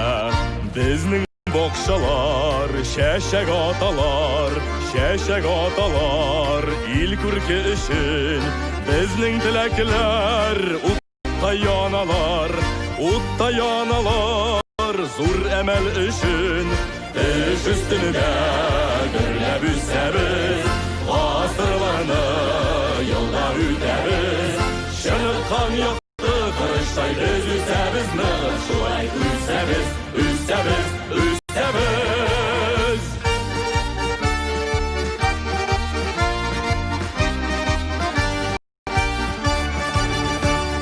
Şınık kan yaktı kırıştay biz üssemiz, nığır şulay üssemiz.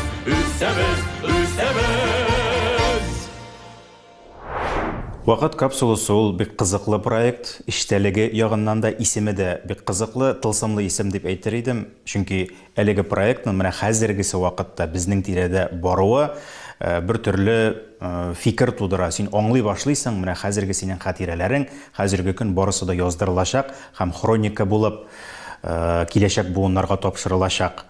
Мин үзем шул хроникаларны бүгенге көндә эшләүче, җитештерүче, җитештерүче бер кеше буларак, әлеге флешкага киләчәк буыннарга тапшырыр өчен бүгенге көндә телевидениедә булган тарихи тапшыруларны, тарихи проектларны яздырдым, тупладым. Бу бик мөһим, чөнки бүгенге көндә без кайсы гына авылга барсак та, кайсы гына шәһәр тарихын өйрәнсәк тә, һәр вакытта да шул хроникаларга әйләнеп кайтабыз.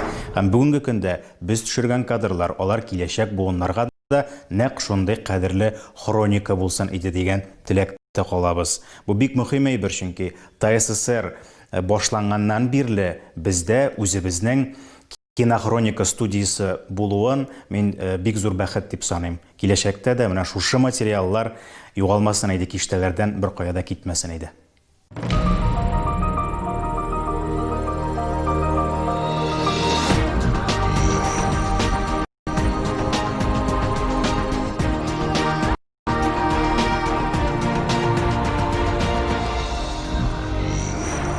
Үткәнен белмәгән халыкның киләчәге юк.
Oyunlarım kitken sayın Min akıl izep kalar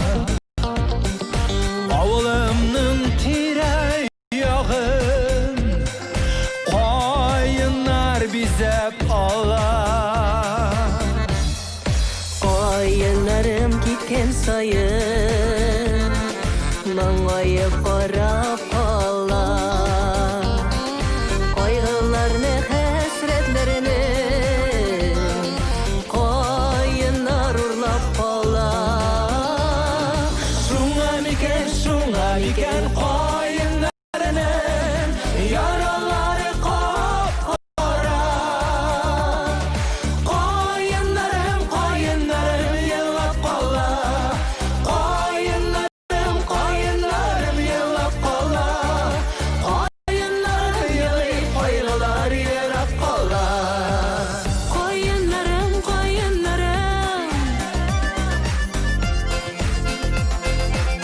Туған яқ қайынларым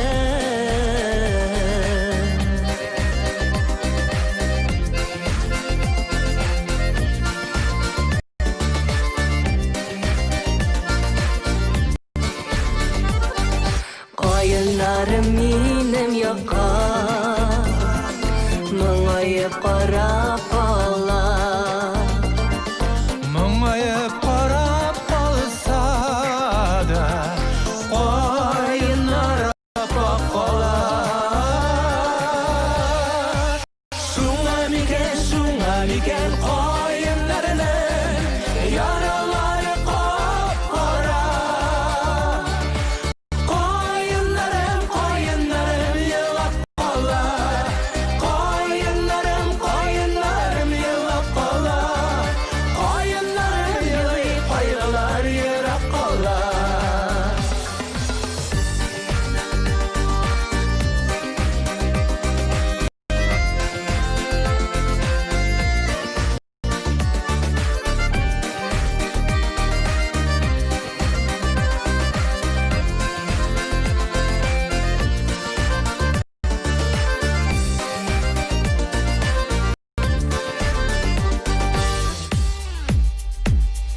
Шуңа мекен қайынларының Яралары қап-қара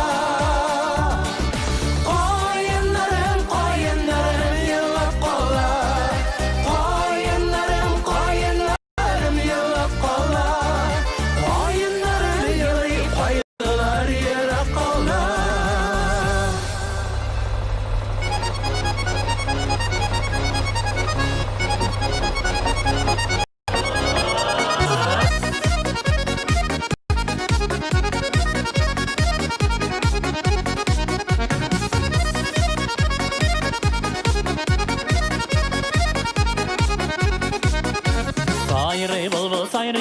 Sayrı bulbul üzende Sayrı bulbullar üzende Üzegim üzülgende Sayrı bulbullar üzende Üzegim üzülgende Sayrı bulbullar üzende Üzegim üzülgende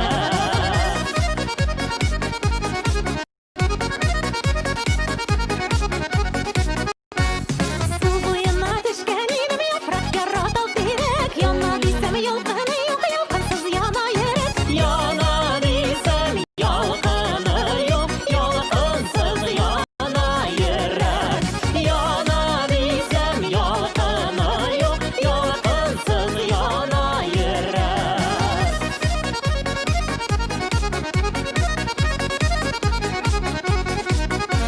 Atlar kile atlab alma şeşegin taptap Sağınığında qarar idim qırraq qarurman qaplap Sağınığında qarar idim qırraq qarurman qaplap Sağınığında qarar idim qırraq qarurman qaplap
1906 жылда ұйышқан Татар театры біздің еліміздегі милли театрлар арасында ең үлкені генә түгел, ең данлыклысы, алдыңғысы, көрнеклесе дә.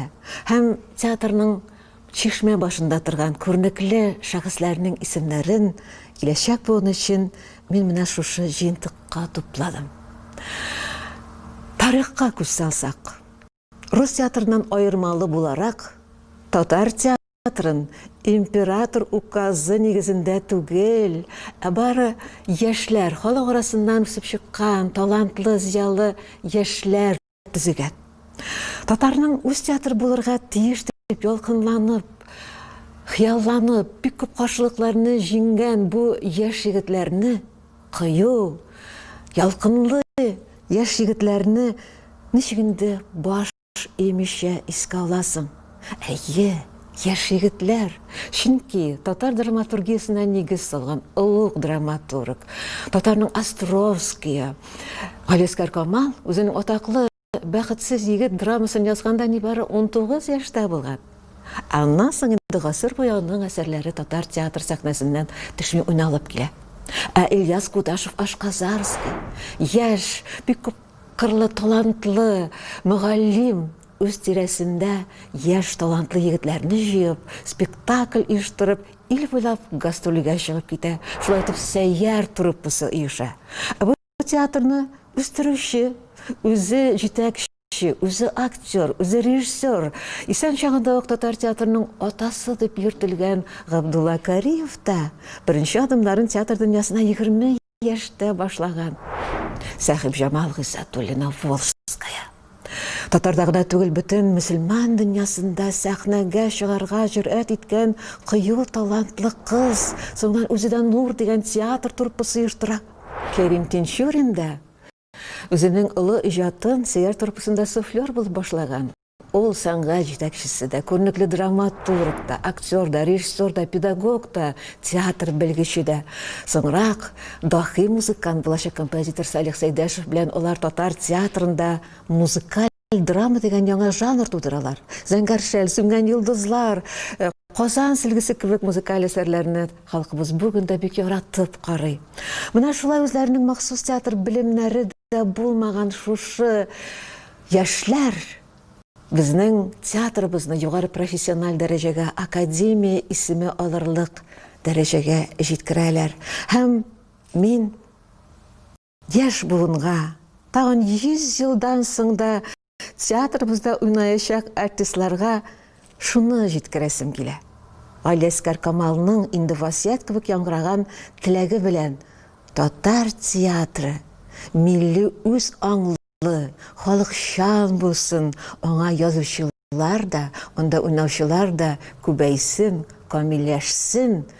Һәм чынлап та тагын шигъри юлларны искә алып, татар театры иман яулап шөһрәт казанды дисәк, мин театрыбызга, яшьләргә иманлы булуларын телим. Бу сүзгә бик күп яхшы сыйфатлар кергән.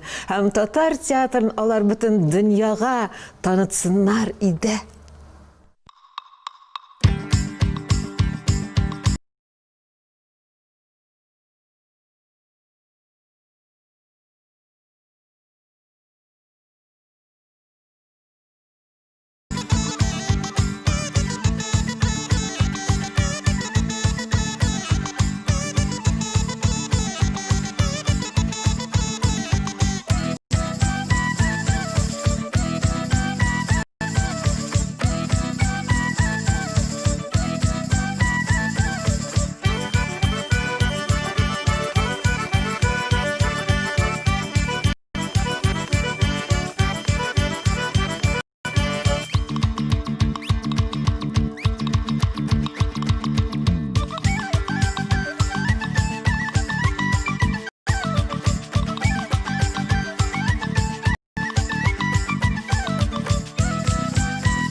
20 елларда зур күтәрелештә булып, чагыштырмача иркен, ирекле иҗат 30 елларда билгеле кысаларга кертелә башлый.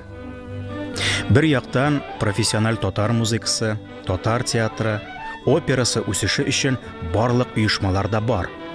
Әмма бу чор безнең өчен зур югалтуларның башы гына була әле. Баштан 37 ел репрессияләре. Театр сәнгатендә зур югалту. 1938 елда Кәрим Тинчурин атып үтерелә. Галиәскәр Камал 1933 елда ук вафат. Татар театры оталары җиң сызганып эшләр чакларында китеп баралар. Мондый мисаллар бик күп, санап бетергесез.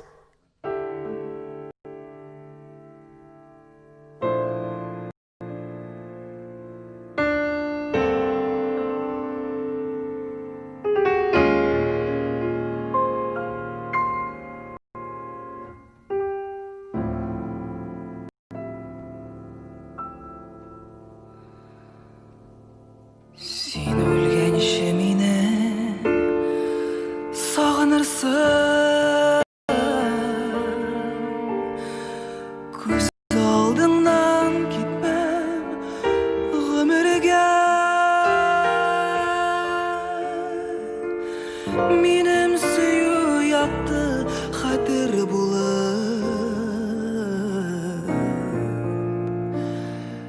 сенің білән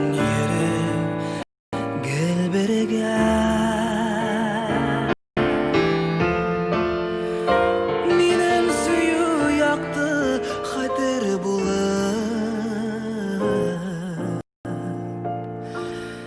сенің білән йөрер гел бергә. Не булса да мәхәббәте безгә тапташмады, кірді қонмады. Біздің сүю, біздің яратулар,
надо.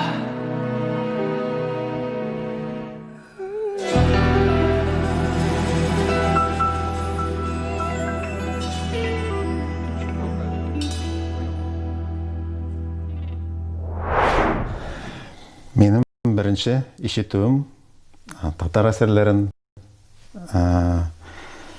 әлбәттә, менің үшін ол бик зур нендедір вақиға болды.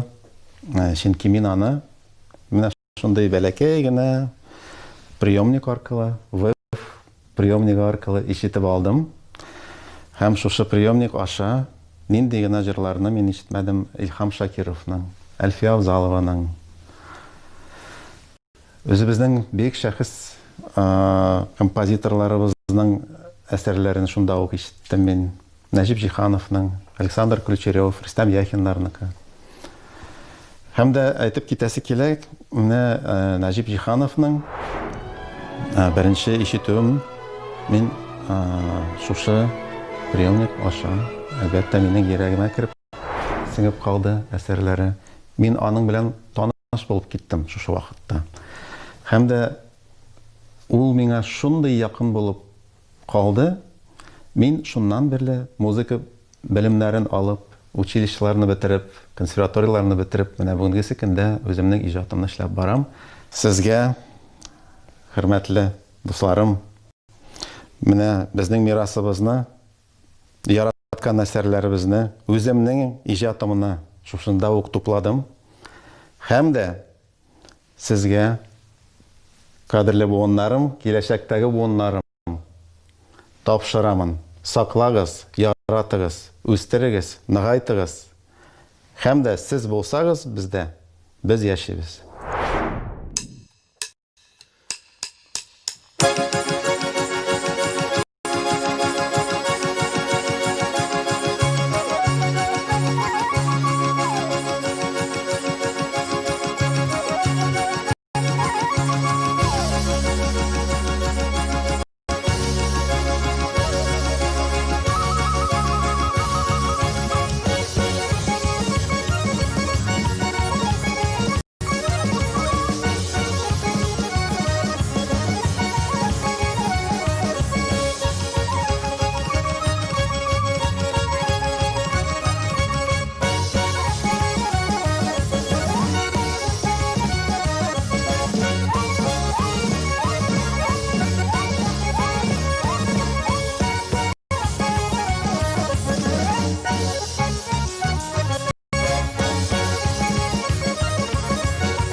Мәдәният институты ол айырым бір дүния. Мында жыр, бию, театр, бүтін юнәлештер дә шунда тупланган. Һәм мин шушы институтны тәмамлавым белән бик горурланам. Әлбәттә, мәдәниятте юнәлешләр бик күп булса да, алар барыбер фольклорга әйләнеп кайта.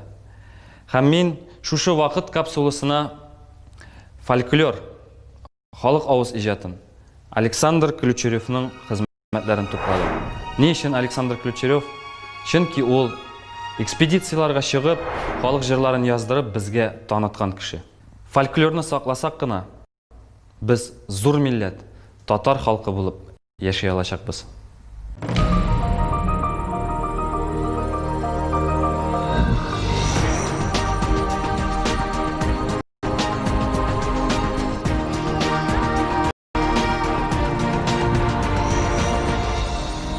Бер буын икенчесен тәрбияли.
Hürmetli dostlar, tuğanlar, Saban toyu konaklары, исәнмесез? Бүгін сізні қызыклы һәм мауықтырғыш тамашада көрүбезгә biz бик шатбыз. Sizden karşıda bizden motor, şiber kızlarımız, güçlü batır yigitlerimiz. Saban toyunun güzel mizgillerini көрігесіз. Әзір mi? Әзір болсағыз başlayımız. Sol yağımızda bizden Saban ayından kelген атаклы батырımız. Alkışlarınız dostlar. Bu yakta balık bistesinden kelgen mine деген атаклы yigitimiz. Алар бүгін sizге özlerinin batırlıkların rayonda en güçlü batır buluların rastlarlar. Haydi Saba, gittik. Hop! Aferin dostlar, alkışlarınız. Balık bistesini dep cevap verir eken. Hop! Hop! Hop! Haydi! Hop! Ay buldurdu. İkisi de bir güçlüler. Hazırındaydıgız. Güreşip karıyık. Tatarşa güreş. Haydi gittik.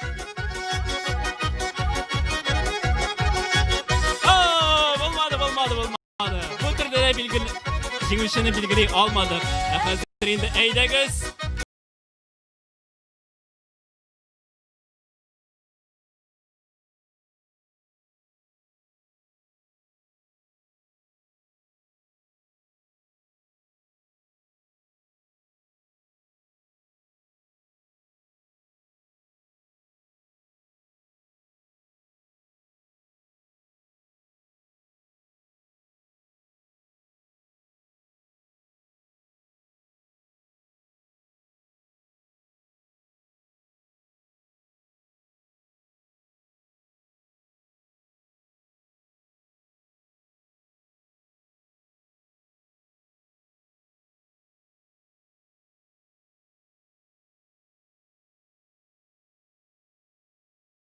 Hoba! Hop! Ay bıldıra! Aferin alkışlarımız!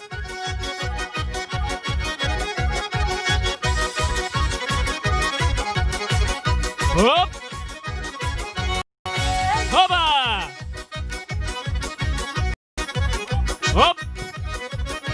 Aferin! Туған якларындагына түгел, безнең гүзәл шәһәребез Казан каласында шапкаттыра бу батырлар. Әгәр сезнең арада шулай гер әйләндерүчеләр булса, мәйдан сезнеке. Минемчә бу трюкларны бары тик безнең батырларыбыз гына башкарала.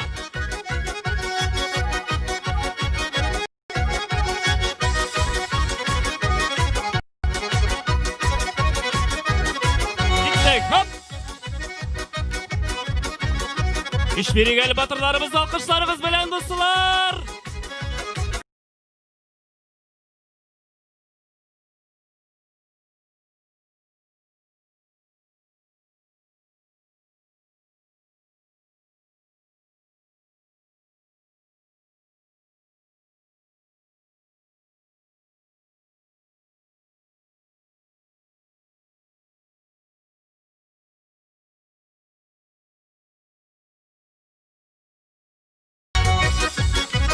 Ничә еллар буе Сабан той бәйгесен алып барсам да, мондый гер күтәрүчеләрне беренче күрәм, алкышларыгыз дуслар.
Bugün indi batırlarımızdan qaysı kişilere ekenen biz bilgili olmadık. Benimçe ikisi de birinci orunga layık. Ниһаят, ТССР белән бергә булдырылган мәдәният һәм сәнгать оешмаларына җиң сызганып эшкә керешергә мөмкинлек туа. Нәкъ шушы чорда татар мәдәнияты яңа юнәлешләр, эзләнүләр белән байытыла. Нәҗип Җиһановның милли темаларга сюитасы Сталин премиясенә лаек була. Заманалар тагын да тынычлана төшә һәм татар халкына Хәсән Туфан, Кәрим Тинчурин, Мәхмүд Галәү исемнәре, иҗатлары кире кайтарыла. 37нче ел кайтавазы шуның белән басыла төшә дисәк тә булыр. 1957 елда Мәскәүдә зурлап татар сәнгате декадасы уздырыла. 1958 елда Тукай премиясе оештырыла. 1969 елда Казан дәүләт мәдәният институты ачыла.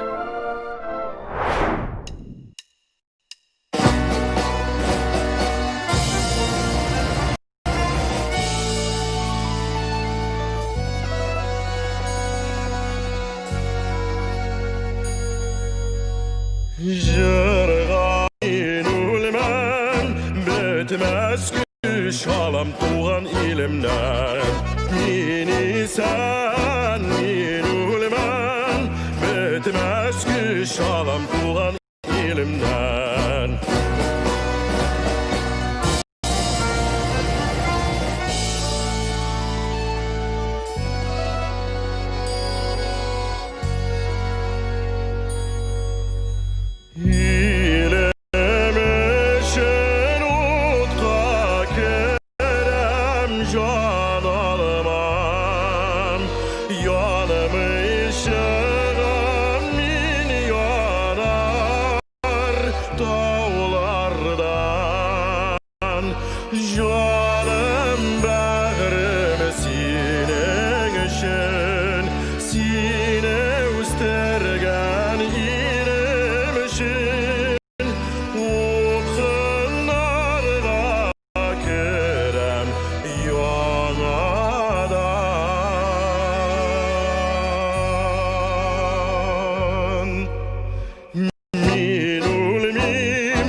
Күчләдиләр салкын үлемнән. Үлсәмдә җиңелмәм. Мәхәббәт күчләдиләр салкын үлемнән.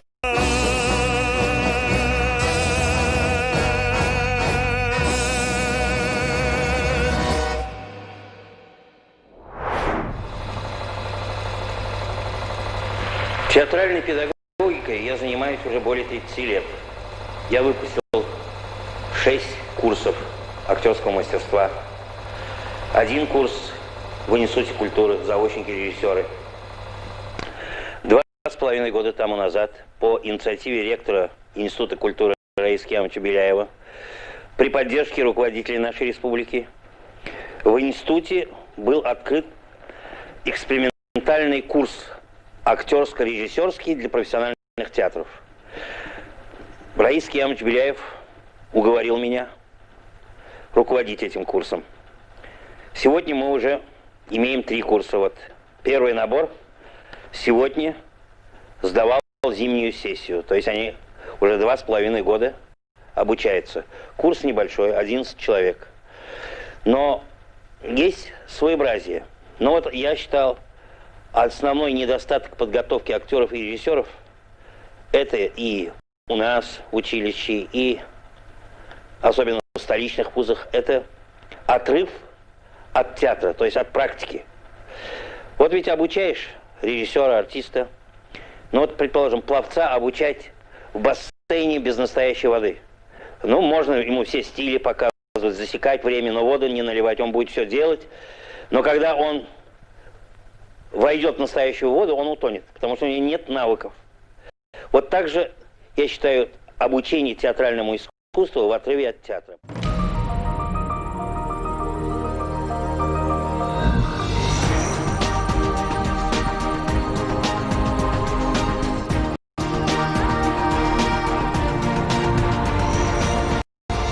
Асыл кеше алтын дип үлмәс, халкым дип үлер.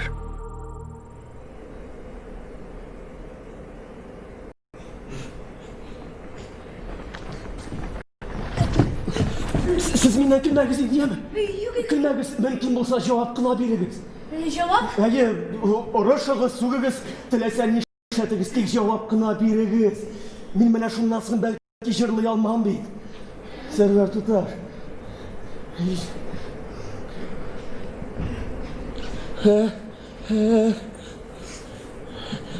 Her seher vaktinde düşümde күрәм. Her seher vaktinde düşümde күрәм. Min sizini sərvər canı süyəm. Min sizini sərvər canı süyəm. Sərvər yanam mina hemen Sərvər yanam mina hemen Min sizini sərvər canı süyəm. Min sizini sərvər canı süyəm. Kübələ güllerde təxtlər soyluy. Kübələ güllerde təxtlər soyluy. Min sizni məğdum siyalmayım. Min sizni məğdum siyalmayım. Məğdum siyalmayım, ah həmən əmən. Məğdum siyalmayım, ah həmən əmən. Min sizni məğdum siyalmayım. Min sizni məğdum siyalmayım. Yanğan yüreklerge şifadar olun. Yanğan yüreklerge şifadar olun. Min sizden sərvər canı kütəm. Min sizden sərvər canı kütəm. Sərvər yanam mina hemen Sərvər yanam mina hemen Min sizden sərvər canı kütəm. Min sizden sərvər canı kütəm. Yanğan yüreklerge şifadar yanğan yüreklerge şifadar Min sizge məğdum bir almayım. Min sizge məğdum bir almayım. Məğdum siyalmayım, ah həmən əmən. Məğdum siyalmayım, ah həmən əmən. Min sizni məğdum siyalmayım. Min sizni məğdum siyalmayım. İn soңғы ümitni siz ötürməgiz. İn soңғы ümitni siz ötürməgiz. Min sizni sərvər canı süyəm. Min sizni sərvər canı süyəm. Sərvər yanam mina hemen Sərvər yanam mina hemen Min sizni sərvər canı süyəm. Min sizni sərvər canı süyəm. Yüreğim aşkışı başka kulunda. Yüreğim aşkışı başka kulunda. Min sizni məğdum siyalmayım. Min sizni məğdum siyalmayım. Məğdum siyalmayım, ah həmən əmən. Məğdum siyalmayım, ah həmən əmən. Min sizni sərvər canı süyəm. Min sizni sərvər canı süyəm. Min sizni sərvər canı süyəm. Hər bir ғасырда нинди генә өлкәне алсак та, зур казанышларга ирешкән шәхесләребез тарихта кала. Безнең җыр сәнгатендә зур мирас калдырган бөек җырчыларыбыз Илһам Шакиров, Әлфия Авзалова, Хайдар Бигичев, Рашид Вагапов, Азат Аббасов, Фәхри Насретдиновның иҗатлары яшь буын артистларыбыз өчен зур үрнәк, зур өлге булып тора. Аларның затлы, зауыклы җырларын безнең яшьләребезгә, шәкертләребезгә, сеңдерергә, өйрәтергә тырышабыз. Шушы флешкада мин бөек композиторларыбызның, профессионал композиторларыбызның, шагыйрьләребезнең әсәрләреннән тупланган җыентыкны яшьләребезгә тапшырасым килә. Һәм аларга озын-озын иҗади юллар һәм бәхетле тормышлар теләп калам.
җыры бар, күңелнең моңы бар.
Бу жыйынтыкка әлбәттә яшьләргә сорау бирсәгез, алар бик тиз генә җавап та бирерләр иде.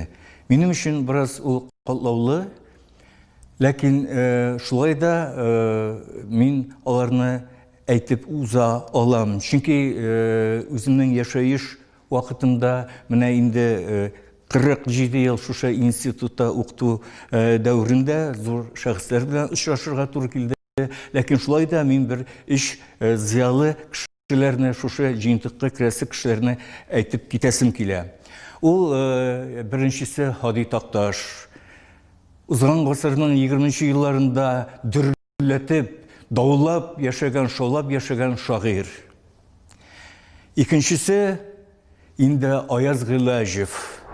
Прозаик, ләкин ду китереп, дөньяны әйләндереп, турысын сөйләгән язучы һәм үзенең изен безнең әдәбиятыбызда калдырган кеше һәм ул бүгенге көндә дә бик актуаль. укыла торган язучы. Үшінші язучы, әлбәттә, сағынып искә алып сөйлибез, ул Туфан Миңнуллин. Үзенең гади генә башлап язып киткән хикәяләреннән зур трибун, дәүләт эшлеклесе дәрәҗәсенә җитеп, сүзен турысын әйтә торган, замананы күреп, замананың проблемаларын алга чыгарып салып яза торган драматург ул Туфан Миңнуллин. Аның Әлдермештән Әлмәндәр дигән әсәре генә дә ни тора. Ул классика.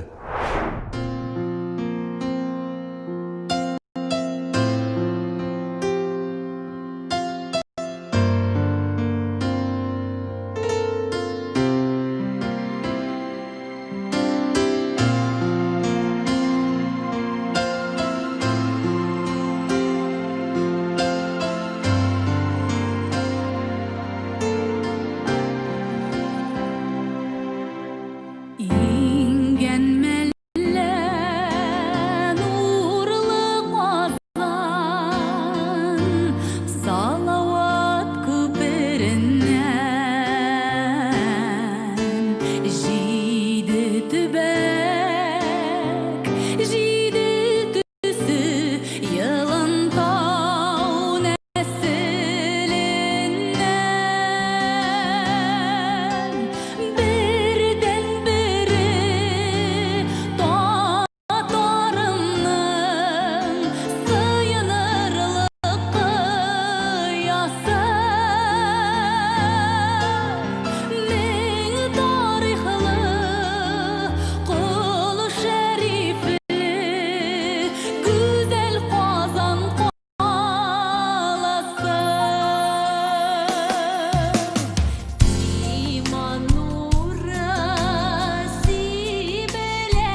кешенең үз чыры, һәр заманның үз җыры.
Біз бұл капсулаға, бұл флешкаға музейларда сақлана тұрған әйбірлеріні кірттік.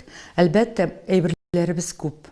Ол бұрынғы шыралардан, бүгінгі күннен келесі заманнарға модератор болып тұралар.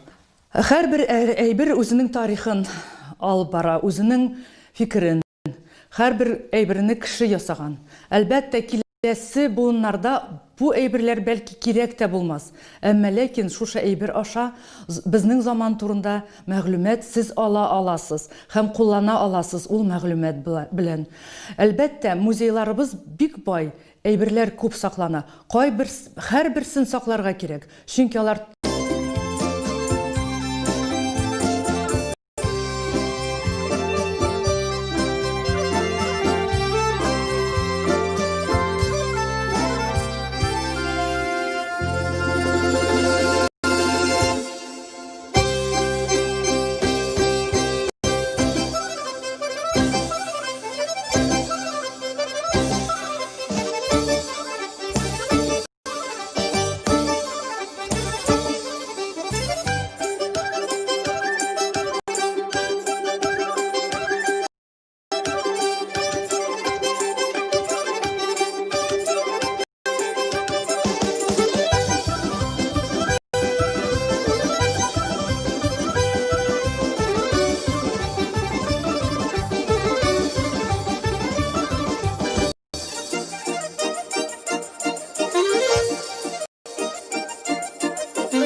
Безнең тормыш ата-бабалар бүләге.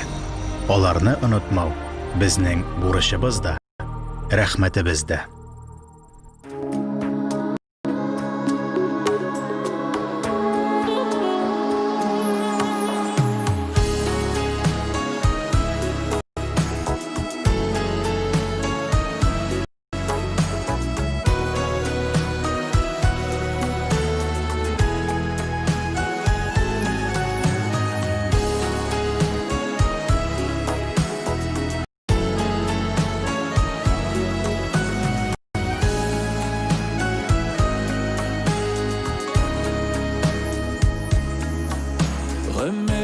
Arbaların jigip, azına küpme küşler tügep.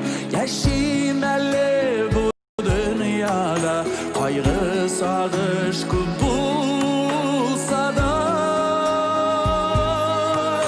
Yuqqa tuzanlar tuzadırmay, abılıp yollarda yığılmay. Yaşik dostlar gelibir gelip, dünya bulsun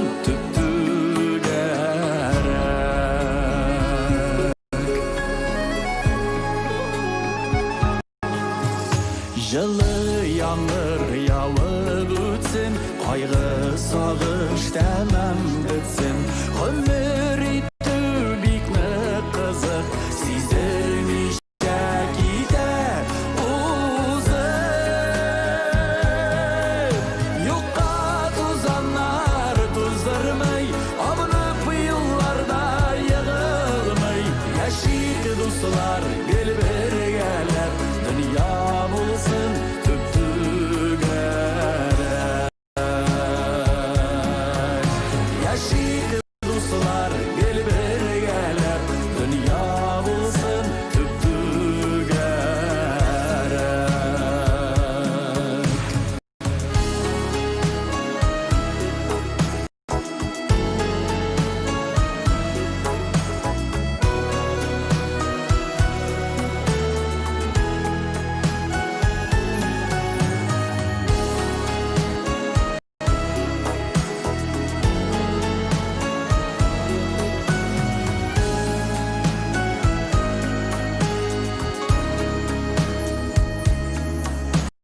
Һәр бер эштән тәмнәр табып, булганына бик шатланып, гөрләп кенә үтә гомер, Ходай биргәненә шөкер.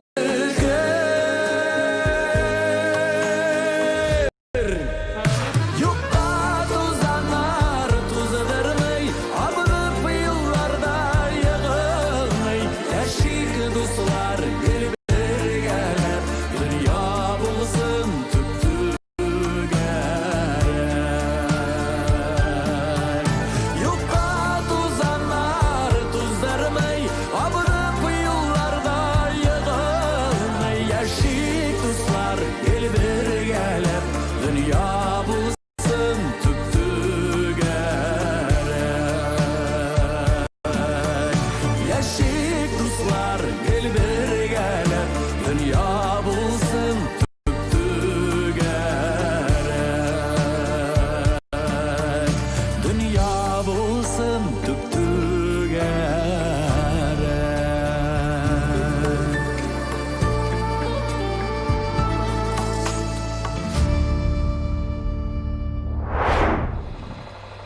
Хәзерге чордан үткәнгә борылып карасак, татар халкының яңарышы, яңа үрләргә күтәрелеше 60-нчы еллардан ук башланган эзлекле хәрәкәт икәнен күрербез. Бу вакытка һәрбер өлкәдә үзебезнең профессиональ белгечләребез әзер, һәм алар киләчәк буынны тәрбиялиләр. 1954 елда консерваторияне дөнья күләм танылачак композитор Софья Гобәйдуллина, 1960 елда Илһам Шакиров тәмамлый.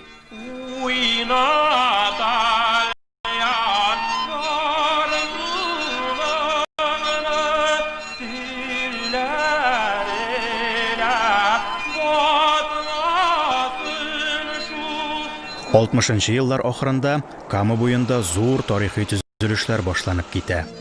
Әлбәттә, булар бер яктан тутырыклы үсештәге икътисад нәтиҗәләре. Ләкин икенче яктан үзәк хөкүмәтнең ышанычы, республиканың мөстәкыйльлеге күрсәткечләре.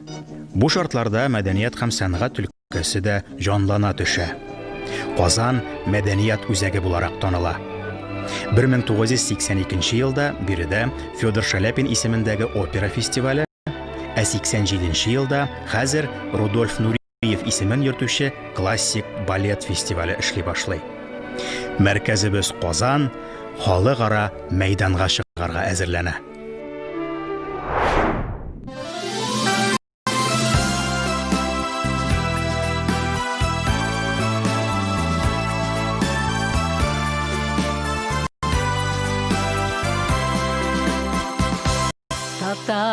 Татарстан, данлы республика, сыкланырлык гүзәл җирәмси.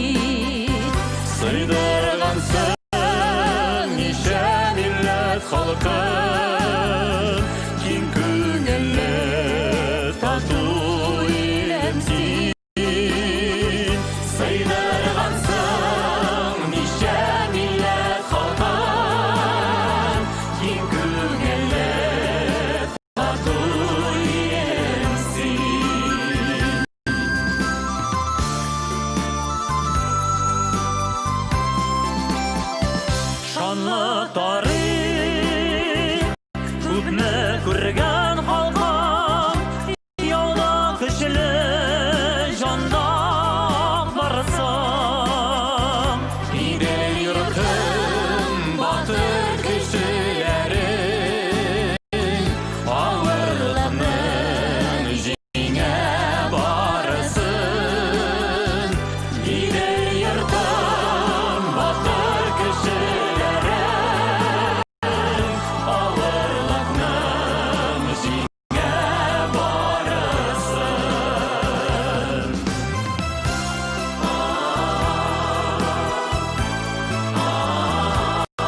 ихлас сүз, намуслы хезмәт кенә иҗатны мәңгеләштерә.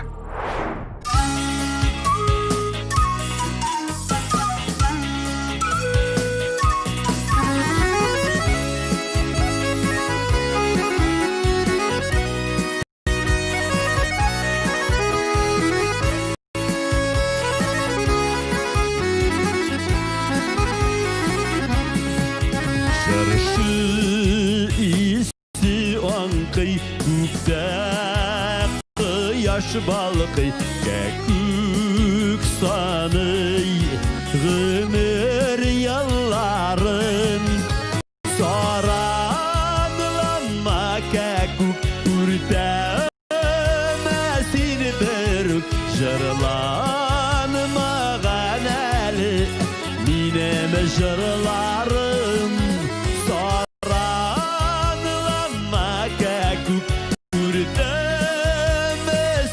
beruk jırlanmagan eli minem jırlarım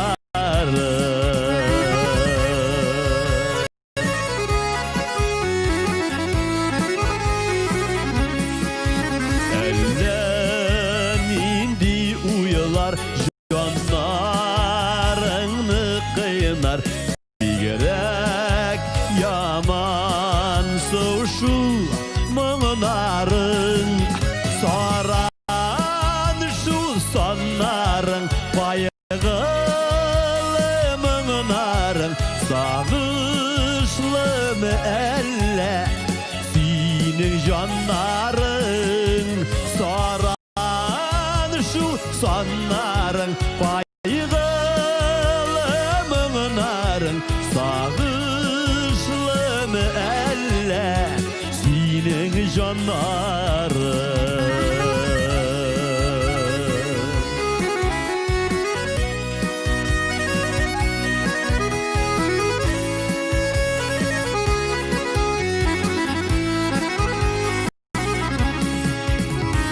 Elgadir aslanı yumart bul seni canı Kolay da bir kısta ömürler Murla dünyalarını Gaşık it canlarını Şatlıktan erirler Bezlen küngüller Nurla dünyalarını Gaşık it canlarını Şatlıktan erirler Bezlen küngüller Şatlıktan erirler Bezlen küngüller Bezlen küngüller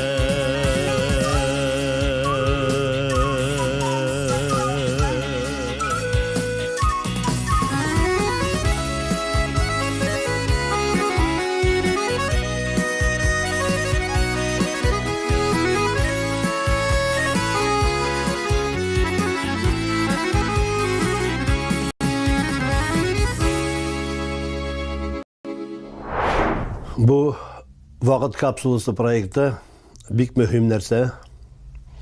Hem min şuшы kapsula için birnеше өзім bilen icad etken şahıslarını yazdırıp koyar idim. Onun birincisi hiçsiz dahi İlham Şakirov, ikincisi Elfiye Afzalova, bu yazıcılar. Ne için degende andaylar kızganış 100 yılga bir tuval deb aytadilar, belki dürüsttür, şuna belki 1000 yılga birdir. Hem ikincisi şap şagirler, benim yaktaşım Robert Minnullin hem Fenisi Yarullin. Şuların isimlerini kırtıp kaldırdım yaş buğunlarga. Hem tilagim her millet özün yaklasın, özün saklasın, özünün tili, özünün moңa bulsun. Anın için elbette indi gelecek buğunga tırışıp işlerge milletini, özünü gine tügül, milletini, halkını, ilini yaratıp yaşara gerek. Tilini, moңlı unutmasa gerek. Çünkü bizden de müңлі, bizden de tırış halk yok. Min bütün milletke dilim тазалық hem uzun бәхетле гомер. 90-нчы еллар. Яңа сәяси вазгыять, яңа дәүләт, яңа җитәкчеләр, яңа конституция, яңа тормыш. Барлык өлкәләрнең дә иреккә чыккан, сәнгатьнең дә кыю экспериментларга чумган мәле. Әмма дүрт якта кыйбыла була алмый. Ирекле иҗатның да төп юнәлеше асылы булырга тиеш. Ул үзгәрүчән, катлаулы заманда республика мәдәнияты иң тирән тамырларына мөрәҗәгать итте. Һәм ялгышмады. Казан Кирмәне музей тыюлыгы оештырылу, Казанның 1000 еллыгы, аннан соң Булгарның Зөя утрау шәһәренең яңарышы, иң мөһим тарихи мирасыбызның ЮНЕСКО исемлегенә кертелүе иҗатыбызга яңа рух, этәргеч бирде. 2020 елны тагын бер тарихи вакыйга. ТССРның 100 еллыгы аша мирасыбызны барлап, шунысын төгәл әйтә алабыз. Безнең бүгенге җиңүләребез, халыкара мәйданда ирешкән уңышларыбыз, дәрәҗәбез нигезе моннан 100 ел элек милли үзаңны саклап кала алганга күрә салынган.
Әлбәттә, безнең мәдәниятебезгә зур йогынты ясаган шәхесләрне 100 еллык үсешне бер көнгә генә сыйдырып бетереп булмый. Шуңа күрә әлеге җыентыкка мирасның беренче өлеше генә яздырылды. Шушы җыентыкка безнең студентларыбызның да социаль челтәрләр аша җибәргән мөрәҗәгатьләрне алар өчен кадерле булган җыр, шигырь, бию үрнәкләре кертелде. Бүгенге көндә бездә бик күп язма җыелды һәм аларны туплау дәвам итә. Алла бирсә, бу эш дәвамлы булыр дип уйлыйм. Киләчәктә сезгә аларны җиткереп барачакбыз. Ә бу беренче өлеш, беренче вакыт капсуласы. Безнең институт бинасында махсус стелада сакланачак. Һәм баетыла гына барачак. Безнең дөнья күләм мәйданнарга чыгып әйтерлек бай мирасыбыз бар.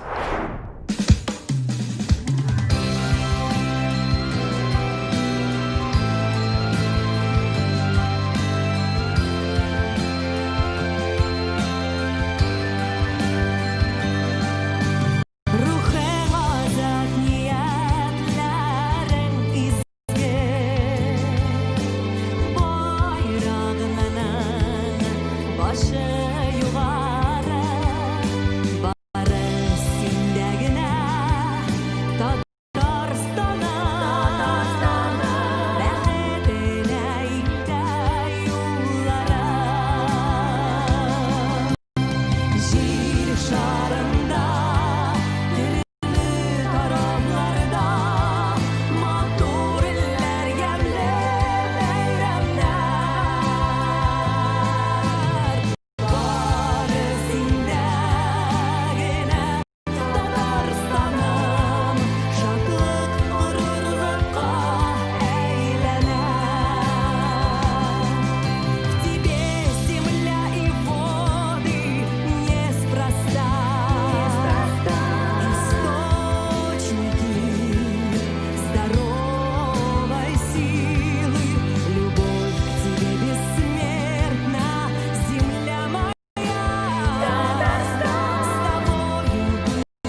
Без Туган республикабызның данлыклы ачышлар һәм казанышлар елъязмасы белән горурланабыз.